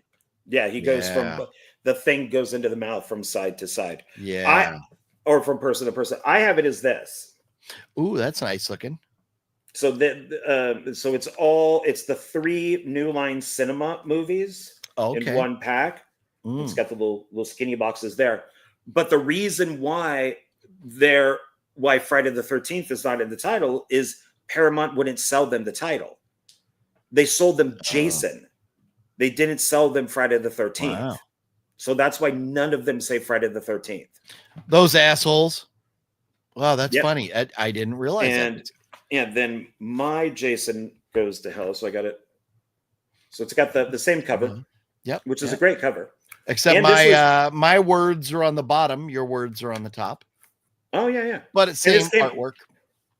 Yeah, yours is shinier. I like yours better. But this was around the same time as Freddy's Dead: The Final Nightmare, and then there's Jason on the back. I have the original version and the theatrical version. And the theatrical. This Let's see is the alternate artwork here. I don't think we looked at the. oh yeah, alternate unrated and rated versions Oh. on this one. So story with this alternate is- artwork is not doing much for me. It's basically the well, same they just flipped it, right? They just or oh no, it's the friggin' same. artwork. Jason Goes to Hell and he's not coming back. Bum ba bum ba bum. It's basically the same thing. I mean a little bit different, but but yeah, I got nothing. interesting. That's a shame. Adam Marcus is he directed this. He was one of the co-writers on it. He did a film before this called My Boyfriend's Back, about a zombie. And he sold that with help from Sean S. Cunningham. Through knowing Sean S. Cunningham and being his kind of like adopted son type of thing, like they had this kind of relationship going together. That's how he got to direct this. So I went to the Fangoria convention. He was there, Adam Marcus, and so was oh my god, I can't believe I'm blanking. Don't tell me. I won't Don't tell me. because I don't know. Don't tell me. Why I the won't. fuck? I'm not telling you. Oh my god, who played Jason? Who We plays just had a Jason? big old conversation about this. I know. Who played Jason? Oh, you're an old man just like me, and you forget shit. Oh my god. Why aren't Kane Hodder? Okay, Kane Hodder. So, god damn, man. That happens to me all the time. I gotta start Getting taking old pills. sucks. No, they have brain power pills. I highly recommend them. You Yeah, can get them off I'm gonna have to. Amazon, and they make you smart again. So I recommend them. So they were there at Fango. They were playing all the footage that like missing footage from movies. So they were playing on film, like 16 millimeter, the stuff from like Part 7 and all that type of stuff. Cut to 2000, and I went to the Sundance Film Festival. One of the movies playing there was a film called Let It Snow. Its title is now changed to Snow Days. And no, it was called Snow Days. It got changed because of that Chevy Chase movie. Now it's called Let It Snow. I went to it. He was doing a Q&A. I asked him, and on the marquee in the movie, it does say Jason Goes to Hell. So I knew I was talking to the right guy. And so I asked him, what have you been doing since Jason, went to hell, or Jason Goes to Hell? And he answered the questions and talked to people and all that. There was a party, an after party that he invited me to, and I went to it, where I hit on his wife and didn't know it. So I was a little drunk and I was trying to hit on his wife. And he's like, oh, John, I see you've met my wife. So he lived in LA. I lived in Pasadena.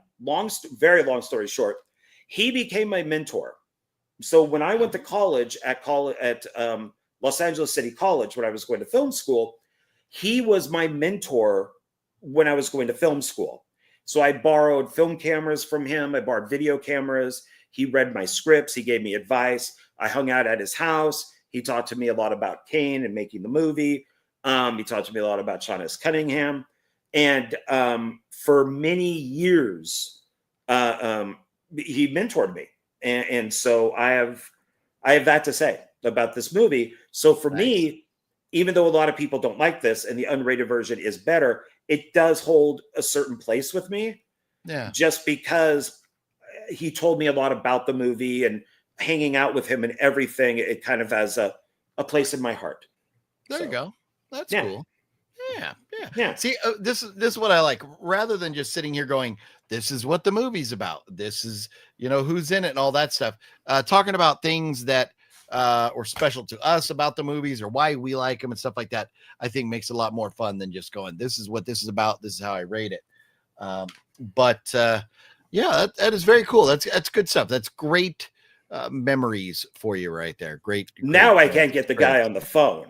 Yeah, a long time ago. That's what happens when evil gets an upgrade. Jason X. There it is. Jason goes to outer fucking space, right? Jason in space, Jason X. So I gotta admit, Jason in space, like this was pretty fucking badass. I didn't think I was gonna like it at all, but his like suit and everything is kind of Terminator-esque. It's like you crossed, the Terminator with Jason, and it's pretty cool. And surprisingly enough, after going in like Jason's going to space, fuck off. But after watching, I'm like, that was kind of fun. It's cheesy and hokey, and we've gone to a ridiculous place with this franchise, but I thought it was fun. And really, when you're on part 10 of a movie, all that matters is that it's fun, because they're not masterpieces when you get up to part 10. So that is some cool artwork right there. Yeah. What are your thoughts? Did you like the fact of them going to space? I did. To go back for a second, like if you look at the end of part 8, when all of that toxic waste is rolling all over him and stuff, and his body's all kind of sizzling, and he still has the mask on when all that is happening. When Jason goes to hell, Adam has not confirmed it or denied it. It's that the mask that's in Jason Goes to Hell is in his face. Like you can't take it off. It's actually it's like burnt or whatever into his face. Yeah. Yeah. And a lot of fan theories are that was from the toxic waste in part 8 is kind of just made it on his face, which I thought was kind of cool. With this one, this is my favorite Jason. It's kind of hard, but that's my favorite Jason look right there. I think he looks great. In X? Yeah. I think he looks amazing in part 8. No. I thought part 8 was a lot of fun. The director, Jim Isaac, of this, his protege was David Cronenberg, who is in the movie. He plays the doctor at the very beginning. So that's how he got Cronenberg, because he had worked on a couple Cronenberg movies, to be in this. And so I think this one is a lot of fun. I think it's better before he becomes Uber Jason.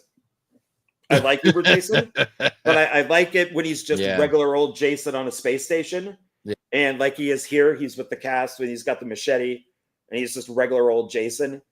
That to me is when you take regular old Jason and put him in a space station. I like that. But he's fine as Uber Jason. That's when it becomes fun, like really fun.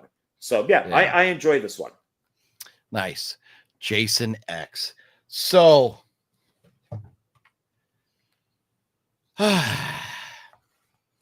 we got teased. It's at the end of Jason Goes to Hell, right? When we get teased with Freddy's claws coming up out of the ground. Which is Kane Hodder, by the way. So Kane Hodder has played Freddy. Oh, that's pretty cool. Didn't know that. So I had never watched this because I'm not a Freddy Krueger fan. I struggled. I've watched a couple and I just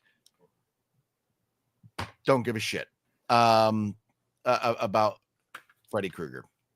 I have nothing against Robert Englund, nothing against the franchise. It's just not for me. I understand why people like it. I like Wes Craven. Like, dude, how many fucking movies you gonna make about people having nightmares? Like, there's even he gets away from Freddy Krueger and he's doing other nightmare stuff. He only made one. Well, 2, technically. Yeah, 2. New Nightmare in the first one. But he's got at least one other movie where it's about nightmares. I'm drawing a blank. Well, he has the Serpent in the Rainbow. That's with the voodoo with Bill Pullman. That has nightmares. But he only directed 2 Freddy movies. He wrote and was one of the producers on part 3. He had nothing to do with part 2. And then 3, then 4, that was Rennie Harlan. And then 5 was the guy who directed Judgment Night. And then 6 was Rachel something. She did Tank Girl. And then Craven came back for New Nightmare. And then they did the awful remake. Rachel Talley. That's her name who did Final Nightmare.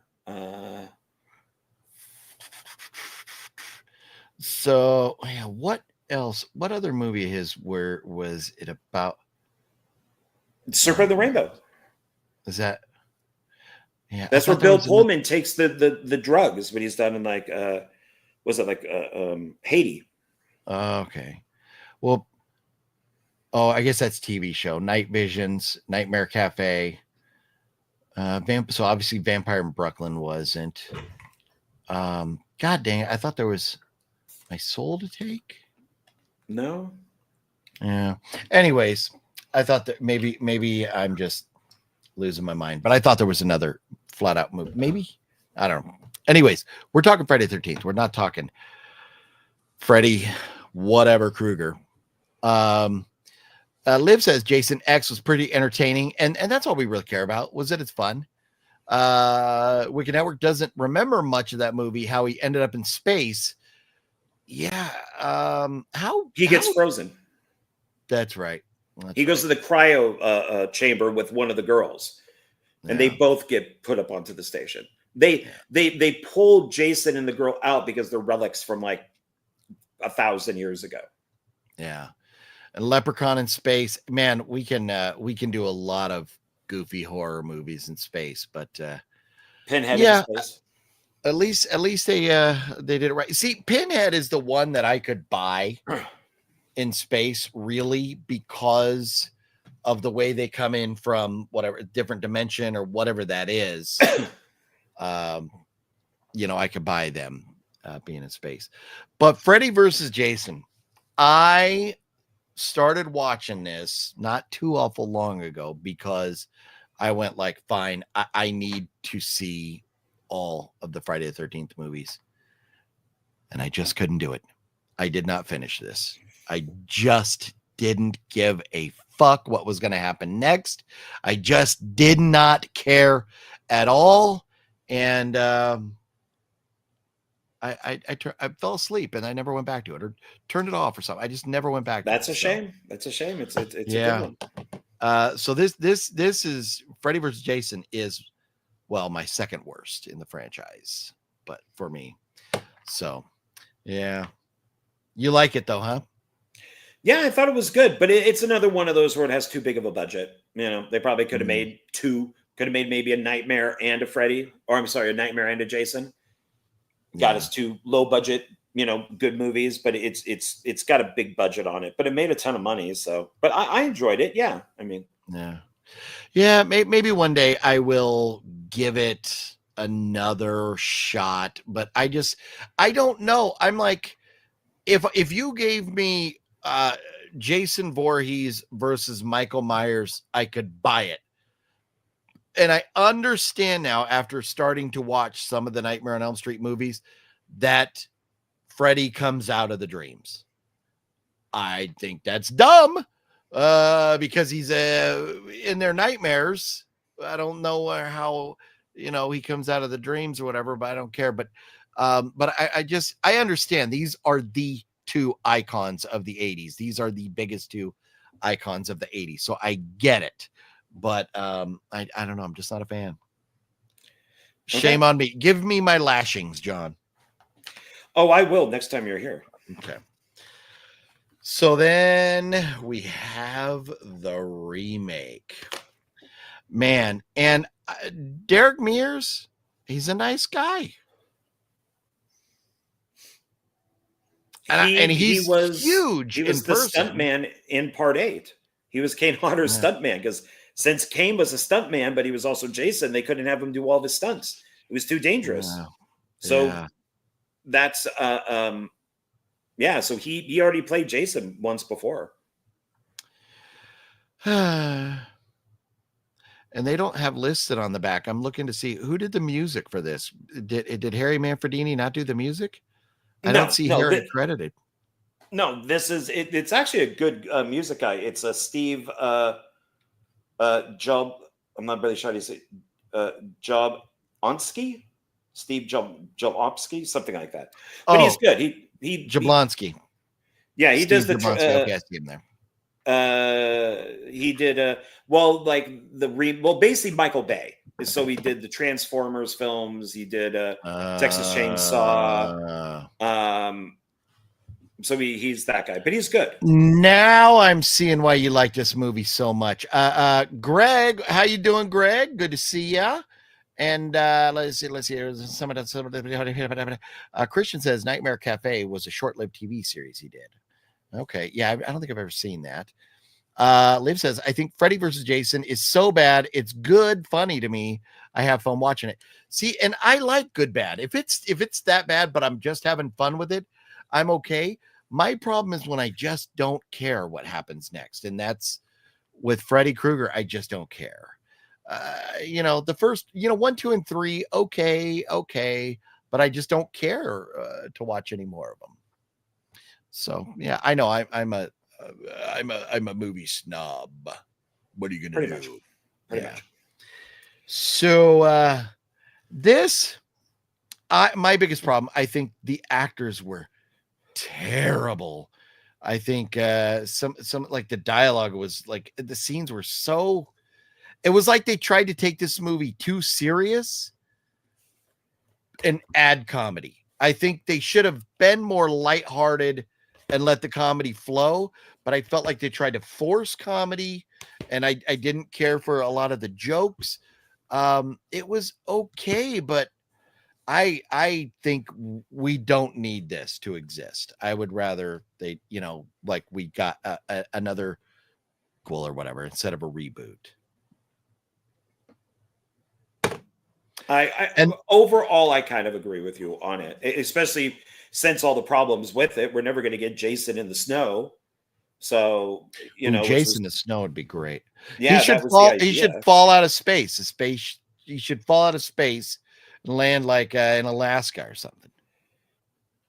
Well, he goes to New Earth in Jason X. You see him flying into the atmosphere of New Earth. So yeah. Well, he should turn into a snake, weave his way through the abyss of outer space, and make his way back to Earth, and then land in Alaska, and then take over some poor little Eskimo and make that Eskimo kill a whole bunch of people. But this is the box that I've got with the collection. It's a very nice box, made out of cardboard, nice black interior there and stuff. The artwork is just phenomenal in this. I love this. That's one good thing about Scream / Shout Factory. Their art, especially even like the Nightmare on Elm Street has one of these, I think, right? Which I don't have, but the artwork looks great too on that. So this is good stuff. So that's all. Are there any other? It sounds like I'm saying Heather, but other. Are there any other physical media items that you own that you haven't shown us yet? Nope, that's it. I am done. Okay, cool. Well, so my favorite is part 1. Your favorite is? I am going to take out, and I'm going to make here. I'm going to make should we make stacks? Ooh. Here, don't tell nobody. We'll make stacks. We'll put them in order. So, this is difficult. It's pretty difficult. I'm going to have to go backwards then. 2. Ooh. That one. Okay. That one. I think I'm going to do that. We're putting them together. We're about to show everybody our rankings, which it's funny because maybe I'll have to go back and see the last Friday the 13th video we did and see what our rankings were there, because maybe they'll be very different. There. Okay. There. And that. And yes, then that. And that. Okay. I'm ready. Okay, then I have to take stuff out of the box here. Oh. Let's Oh. see. Then that. There we go. That. Ooh, are we going to go worst to best? We should go worst to best. I have to do them backwards because of how I have them stacked. So, but we could do that. Then that. Then I had to flip mine over because I that. stacked them backwards. that. Yes. That. And we're again- including the remake. Yes. Yes. Um, Paranoid Android, what up? Who would be your dream director to take on the franchise? A great director for Friday the 13th. Right now, John and I are both very high on Oz Perkins, and I'm very excited. I hope he gets Texas Chainsaw Massacre. I think Oz Perkins would not be great in this type of slasher, though. I mean, Texas Chainsaw is a little different. I think he could be really great there. So I don't know about Oz, but man, who would be a good horror director to do this? I don't like my placing of that one, but okay, then we'll have to go there. You know who I would think would make a good director for a Friday the 13th movie? Ty West. I think that would be fun. Thinking about him. X, man, that's not talking. That is, people are getting. Well, that's true. I didn't think about left that. and right. I would say Mike Flanagan. If you're going to save a series, you get Mike Flanagan. Okay. Mike Flanagan would be good. Well, you just like because he saved series. And he's a Stephen King guy, and yeah, and I like his series. Yeah. So there you go. I say Ty West. John says Steve Flanagan. Jason Mike versus Flanagan. Jaws. My fault. Jason versus Jaws. The one thing for me when it comes to Freddy versus Jason was that if they would have released it when they hinted at it in Friday the 13th, Jason Goes to Hell. Yeah, they should have done it next. They couldn't. Okay. Yeah. They had script issues. They went through like 10 scripts. They went through like 10 directors because the director of this also did Bride of Chucky. And then there were just way too many problems. Like they wanted to do a sequel to it where it was Freddy versus Jason versus Ash, from Evil Dead. And they did a comic book of that, but they couldn't do it. A lot of it just has to do with copyrights. Yeah, it's a big problem. Yeah. And Tonus just hopes there's another movie in his lifetime. He's 26 right now. And Victor Miller and Shaughnessy Cunningham can't learn to shake hands and make another movie. Yeah. Well, we have movement in the franchise. They gave us a stupid picture of the new Jason. Why? I don't know. A while back, we got that picture we talked about on Horror Movie Monday a few weeks ago, and we have the Pamela Voorhees show coming up that is supposedly in production. So we should see that. But I think being 26 years old, I think you'll definitely get to see another Jason Voorhees movie. Whether it'll be called Friday the 13th or not, who knows? So are you ready, John? Shall we go through our rankings of the 12 Friday the 13th movies? Yeah, and this is quick. So I don't know if I always stick it could with change this, day to but- day. Yes. Yeah. I always say yes. I always say Yes. like one day I may tell you Silence of the Lambs is my favorite movie. Next day I may tell you The Shining is. And then it may go back and forth between those two. So picking favorites is hard, and one day to another you may feel differently. Maybe if you're hangry, if you haven't had your muscle triplicator bar, you might be a little hangry and you might have a different opinion of things. So are you ready to go? I will let you start with your least favorite in the franchise. We're going to go backwards. Okay. Oh, good. Then I have them stacked correctly. Well, we already know that. That's part 8. Ooh, John Ward's least favorite in the franchise, part 8. My least favorite in the franchise is one that shouldn't exist. The remake. Oh, okay. Not a fan. The acting, Well, I think, is just, That's funny that you say that because my next one is the remake. Okay, there you go. It's hysterical that that's the one you have autographed. But I mean, hey, when you meet the actor, you get him to sign what you've got, right? He was, when I was living at the old apartment, he was just up the street. You know, Julianne Prescott, her husband, the comic book store. He was there. Okay. So I literally I drove like 2 minutes, and he was there. Cool. Yeah. Nice. So It's very funny that I've watched this one all the way through, and I hate it more than one I turned off. Freddy versus Jason. I don't care. I'm not a fan. I turned it off. I'm just not a fan of Freddy Krueger. That's the problem there. okay, funny you say that because Freddy versus Jason. There you go. So This is and my next one. that's your number 9, and this was my number 10. So Freddy versus Jason is your number 9. My number 9. Man, this is a hard one for me right here. The next 3, you could take them, throw them up in the air, and whichever way they land. But this is the way they're landing right now. Jason Goes to Hell is my number 9. Jason Goes to Hell. Okay. Let's do this. So for number 8, let's both hold them up at the same time. And it's going to be so different. This is going to be funny, but it's going to be very different. Yeah. Our number 8 hated movie is 1, 2, 3, go. Is that the first one? Yeah. Fuck you. That's part 1. Oh Yeah. man. Oh, for all the reasons I stated earlier about how we didn't know who the killer was.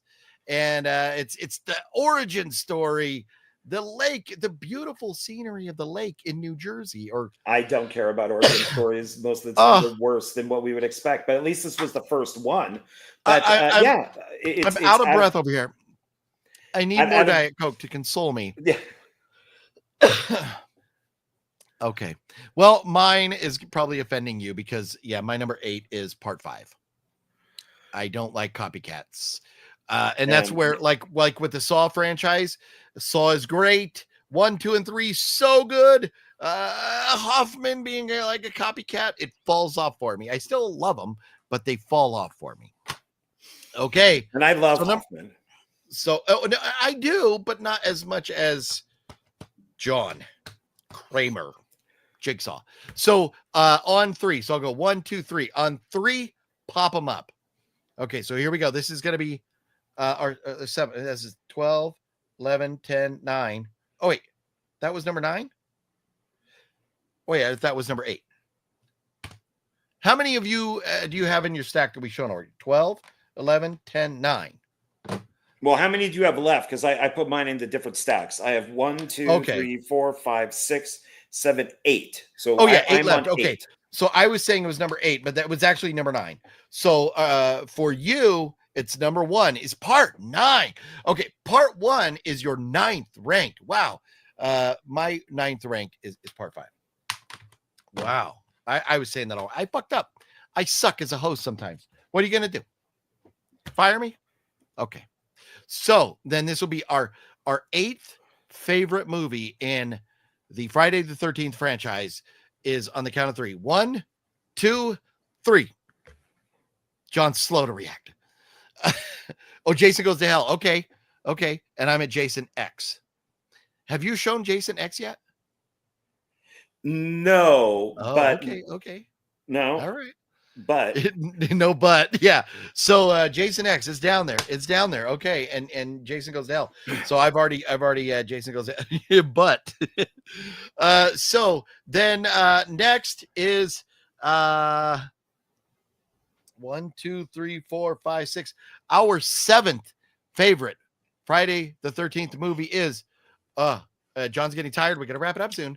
On the count of 3. 1, 2, 3. Jason Takes Manhattan over here and Jason X. And this was your least favorite in the franchise? Yeah, I really don't like that one. Yeah. I think It's it's not so that bad. dumb.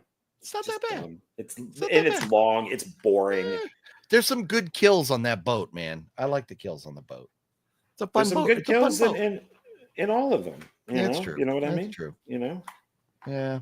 You know what I mean? This is where it gets really, really tough, I think. As we get to the top half of the franchise, this is where things get really tough. Ooh, here we go. Here we go. John's going to wholeheartedly disagree with me. I will be shocked Well, I think if any of ours match here. you're going to disagree on this one too. But like I said, it's not. This isn't perfect because that's why I was looking. I'm like, God, I could put this one much lower.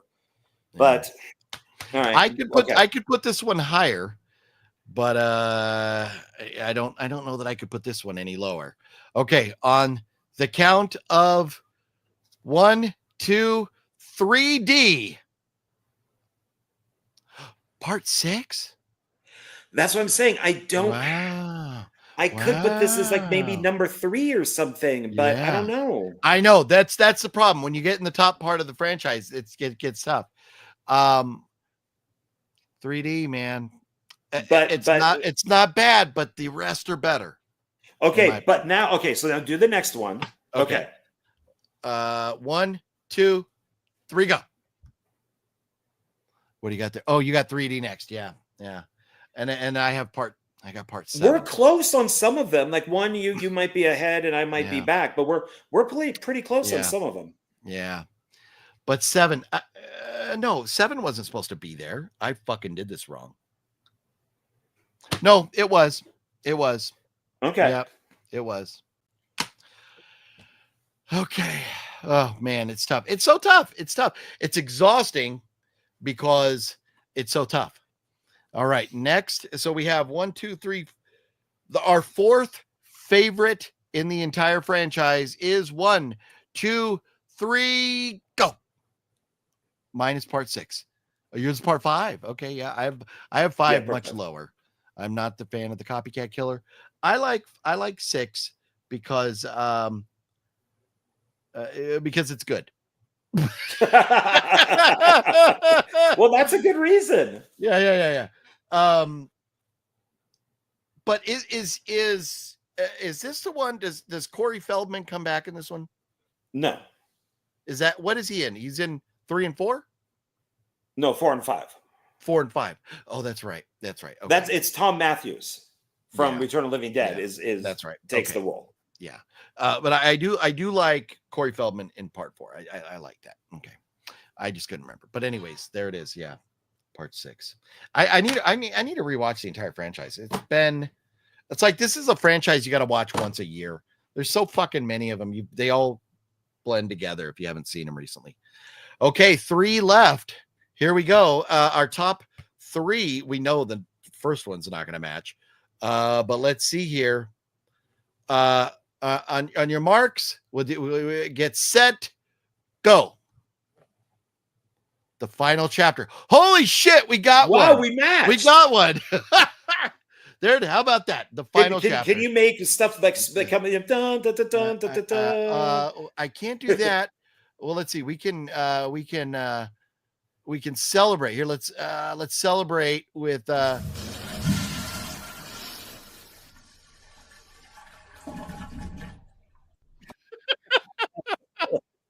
Oh wait. Yeah, bitch! Yeah, bitch! Oh, chill out. There we go. Jesse Pinkman agrees. Let's see. What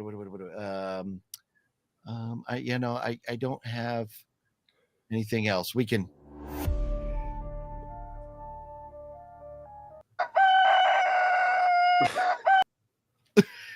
Anyways, we'll stop with that stupid stuff. Yes. So Friday 13th, the final chapter. All right. It's a great one. It's a great one, man. That scene there at the beginning, man. What happens to Corey? It's great. It's great. Corey Feldman, I think, man, when Corey Feldman was a kid, he was great. He is a fucking weirdo now, man. Like, yes, he is. Hollywood messed him up. Man, and I really wonder with a Goonies sequel, what are those people in that room sitting there, all the producers, are they going like, do we put this fucking non-singing weirdo in our movie? What do we do? Do we say, well, you know, Sloth is dead and maybe Mouth is lost at sea. He got on One-Eyed Willie's ship and they lost him at sea, so they don't need Mouth either. I don't know. I don't know how you make a Goonie sequel and put him in here just because he's so weird. Here we go. This one we're going to be close on. We're going to be close, but we're not going to. There's going to be no cigar here. Our second favorite Friday the 13th movie of all time. Man, and so I'm forgetting what you've already put. What could possibly be? Oh, I think I know. For me, second favorite is the second, which is part 2, and for John, it's part 7, right? Yep. That's what I thought. Yeah. So the reason this is part 2 is because it's still in New Jersey. It still feels like my favorite. The original Friday the 13th is my favorite. John, go ahead. Show me your favorite Friday the 13th movie. Part 2. Put it up there. Part 2. Yep. Part 1 and part 2 are the forest feels the same. The camp feels the same because it is. When they go to LA and start filming, the whole franchise has a different vibe to it. Well, they started to do that with like a Texas Chainsaw Massacre was Texas, Texas 2 was Texas, and then Texas 3 was LA. Yeah. So when they're supposed to be in Texas and you can see a palm tree, that's kind of a problem.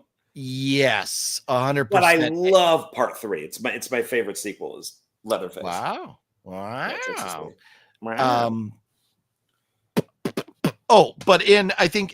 which one of the Friday the 13th movies you see palm trees? One of them you see when they're getting ready to go to camp. It may be either 3 or 4, but there's palm trees in that, and there should not be palm trees in Friday the 13th ever. So everybody, tell us anybody who's watching right now, what is your favorite Friday the 13th? Let us know. And if you're not watching right now, if you're watching a replay, still let us know in the comments down below. And everybody hit the thumbs up button if you would. That would be awesome. Button. So yeah, the part 1 and 2, man, there's just something so unique and special about them both. I absolutely love 1 and 2. And I understand your liking of 2 better because it's Jason and he is the franchise. But man, I love part 1 so much. It's classic. And I think there's some nostalgia there too for me because I remember as a kid watching a lot of horror movies with my mom. And my dad, but a lot with my mom because there was a lot of times where my dad would be at work and stuff. But I remember watching Poltergeist with my mom. I remember watching Friday the 13th. I remember watching, whatever other horror movies. I just remember watching horror movies with her. That and General Hospital. So hence the Luke and Laura song that I subjected John to in the car the other day out in Vegas. Oh, sweet Jesus. Yeah. I did put a picture since we're talking about part 2. So if you could show that the town. So that's the original poster for The Town That Dreaded Sundown. That is the requel. Yeah. But you can see that's where they got the idea for Jason in part 2 is he's got the bag on his head. So, and both of those films are quite good. So, okay. That's 2 different films right there. Is that a remake or something, or it's a requel? It's a the idea. Well, the Texas Arcana killer is a real thing. So they made a movie about it. And then what they do in the requel is it's people going to the anniversary where they play the movie in the drive-in. And someone has picked up the mantle and has continued doing the killing. Okay. That makes sense. So like the original movie happened, but they show it as a movie on like a drive-in screen. But at the same time, there's a guy dressed up like the killer from the first film who has taken over, and now he starts killing people. They think maybe it's like his son or that's not okay. The original movie is allegedly real. Okay. You know what else was filmed in or is part of Texarkana, right? these guys, they had a long way to go and they had a short time to get there. They're going to do what they say can't be done because they needed that Coors beer because you could not buy that Coors beer east of the Mississippi back then. So they had a long way to go, short time to get there. And they were headed to the not brewery, but the distribution center there in Texarkana. So that was cool. Let's see. I own all three of those. Oh, nice. And for people who don't know, that's Smokey and the Bandit, Smokey and the Bandit Part 2. Oh, yeah, my bad. And then there is Smokey and the Bandit Part 3, but Bert only has a cameo. Yeah, Part 3. Ooh, yeah. Remind me when we get home to smack your mom. No, to punch your mama square in the mouth. Because there is no way you came from these loin. I was so I loved Burt Reynolds when I was a kid. I still do. I mean, I think he's an amazing actor. But I loved him as Smokey. And I saw probably the first film like 4 or 5 times in the theater. My mom would just drop me off and be like, "Go for the day, just go." Oh, wow. And when I saw Part 2, I was so confused because he wins all the money and then he's a drunk for the rest of the film.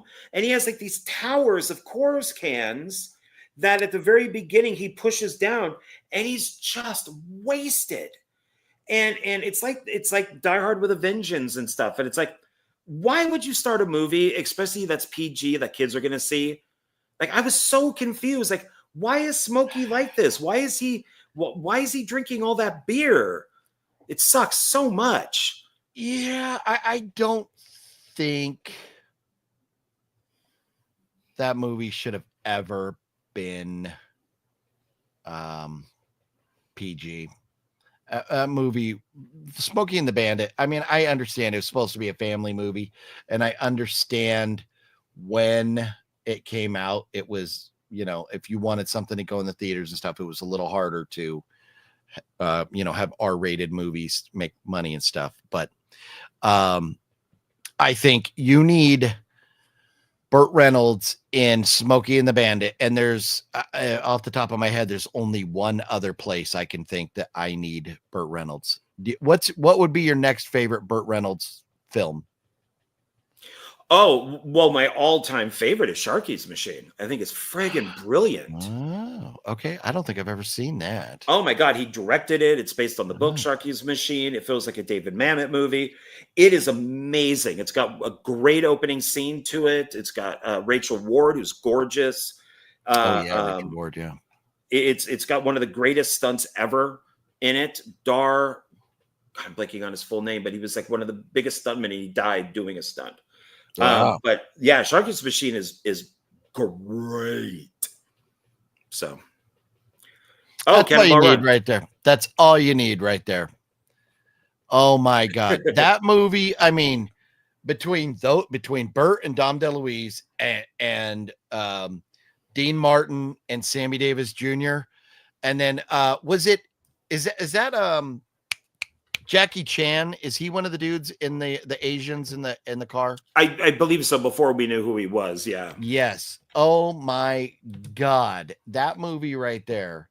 Yeah. Oh yeah. Roger Moore, Farrah Fawcett. Jack Elam. Oh my God. The doctor. Remember the doctor in the ambulance? Oh my God. It's so funny.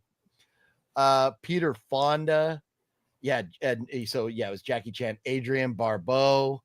Oh my God, what a cast! You can't, I mean, you can put together an ensemble like that nowadays, but they were all legends. I mean, it would be like the equivalent of the Expendables, but in a comedy movie. Well, yeah. Then the Rat Pack is in Part 2 at the very end. It's all three. It's Sinatra, Dean, and Sammy. And then I just gave you a poster for Sharky so people can see. Oh, that. Okay, cool. All right, I'll take a look at that. Okay. Huh. Yeah, I don't think I've seen that. I'm gonna have to add that to the list. I'm gonna have to add it to the list over here. You know what I'm saying? Over here, I'm gonna have to add it to the list. I bought it on Blu-ray when it came out. I'm like, I have to have this on Blu-ray. Okay. What year did that come out? Is that 80s? 80, probably somewhere in there. Yeah. 81. I don't have my pencil, but I do have a boyfriend. There was another movie that 81, yeah. Don't ask me Sharky's- out then. Okay. Man, what else? There was something else that we were talking about a little earlier that I meant to note to watch. Oh, the town that loved the dark, right? Yes, that's it. That is exactly it. Word for word. Yeah, the town that hated sundown, right? I gotta watch this. Town I that gotta watch dreaded- them. I haven't seen it. Yeah, or town that dreaded sundown. Something about a town in sundown. Yeah. That'll be all right. Well, I mean, let's he's- see he- what. Yeah. Oh, sorry. Go ahead. No, Yeah. go on. Okay. I want to see everybody's scores. Sean, are you saying that part 3 was your favorite, or did I go back too far? Oh, no, I did. I went back too far. Here we go. Part 6, Boars, Antonis. Greg says Jason Lives is in my top 3. Interesting. Antonis's favorite is 7. There you go. Wicked Network's favorite is 7. Okay. Marius's worst one, worst Friday 13th, part 1. Best was part 6. Wow, the worst one is part 1. I'll take that. He does love him. No, shame on you both. I think he was good in Heat and Stroker Ace. Oh yeah, Stroker Ace. Oh, the whole basically after Sharky's Machine, there was like Heat, Malone. He did this this series that were kind of like one name movies that were all based off of novels. Stick was another one. I love Stick. That was a good one. Yeah. Burt Reynolds, unfortunately, later in life, especially like in the 90s and early 2000s, did some crap movies. You know, he was old and difficult to work with. I mean, he did do Boogie Nights. Yeah, that's true. Yeah, Got I the still haven't Academy, seen that. award nomination for that one. Yeah, I heard it sucked. I kid. Yeah, I'm trying to remember, what was the one he did with Albert Payun? What was his movie that he did with him? It was terrible. Crazy Six. Oh, it was that? Yeah, it was like Crazy Six. Yeah, I think that's the wow, title. that's it's all the way back in Crazy Six back in 97. Wow. And so you're looking at it and you're going, and we talked about this on Voyage to the Bottom of the Barrel, but you're like Mario Van Peebles, Ice-T, Burt Reynolds, Rob Lowe. You're going like, okay, this has to be pretty good. And oh my God, no, not at all. So bad. But man, I think we got to go home now. It's 11 o'clock at night. Friday the 13th is over on the East Coast. And for the great state of, I got a great state of Texas. There you go. Got to get that right. So Friday 13th is almost over for us, but it's been fun, John. I'm glad we decided to do this last minute impromptu Friday the 13th video. It's great. It's a good time. And it was good. All everybody out there, thank you for joining us, hanging out, and all that good stuff. John, we're obviously Horror Movie Monday coming up. You and I recorded a couple movie reviews. Any of those out yet? When can we expect other content on your channel? So one is tomorrow. So that is the Ballerina, where we review Ballerina, talk about Ballerina, but we kind of look at the whole John Wick thing. Yes. And then maybe like 2 days after that is going to be the Mission Impossible Final Reckoning review. Okay. And we kind of look at all of the Mission Impossible films. Each one is about an hour and 15 minutes. So not too bad. So some good stuff. Yeah. And the Ballerina, like John mentioned, we do talk about John Wick and how Ballerina kind of relates to it. Did we do spoilers, or we tried to ease on spoilers? There's some spoilers in there. Some, yeah. You got to be careful. But if you've seen Ballerina, check that out. We dive in and we talk a lot about the whole franchise. But we're going to follow that up with another video on your channel very soon about the Continental, right? Oh yeah. So we're going to do, because OGP watched the entire thing. I finished it today, and because it's on Peacock, it's 3 parts, about 90 minutes each. So that will be kind of a like a part 2 to the ballerina. We should have announced our homework here tonight. Darn it.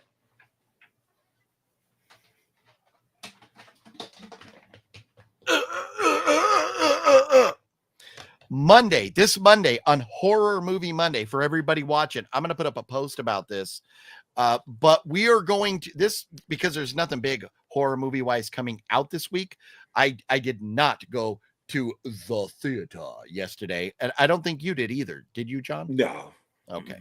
So we're going to watch and talk about 2 movies this Monday from the 80s, 2 classics that one I recently picked up, Student Bodies. It's obviously a school kind of movie, and then Return to Horror High. So watch these movies. Student Bodies, I believe, is on Pluto TV or Amazon, and Return to Horror High, we got to see where everybody could watch that. Return to Horror High. That is available on Tubi. Return to Horror High on Tubi. Student Bodies on Pluto. You can watch them both for free. The Student Bodies Blue is released by Oliver Films. They're a good company. Okay, good. Found this at Zia Records last week out there with John.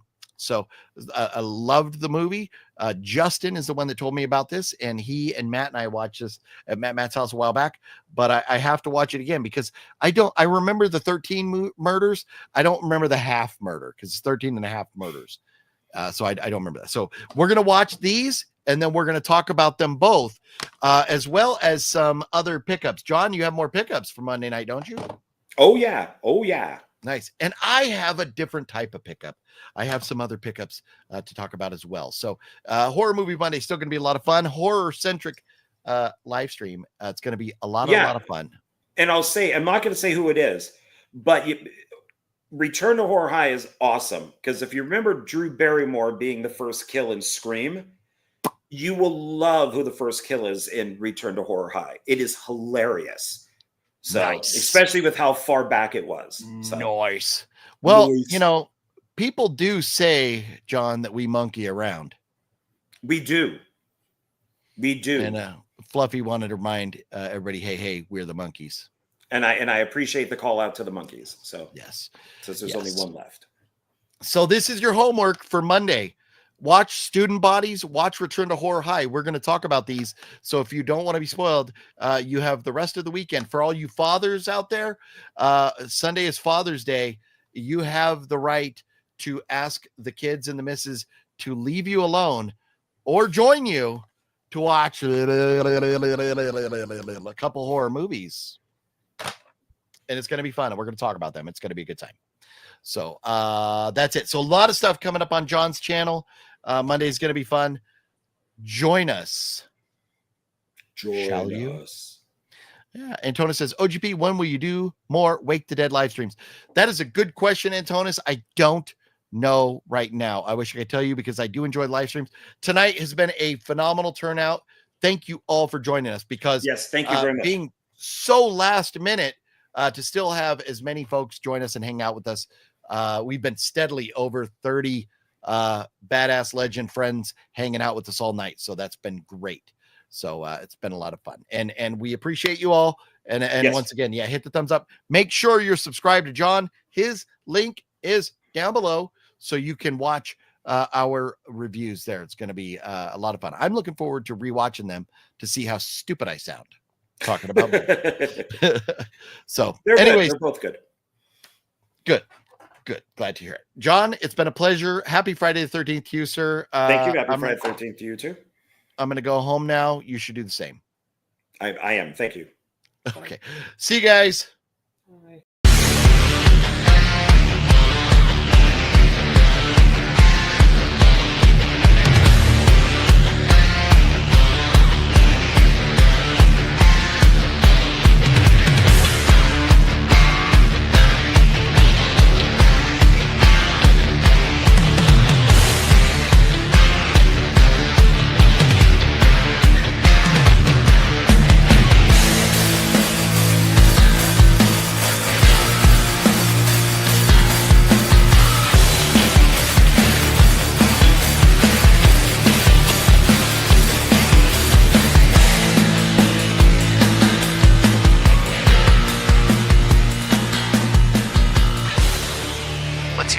scary movie? I don't know. Most of all, fuck you!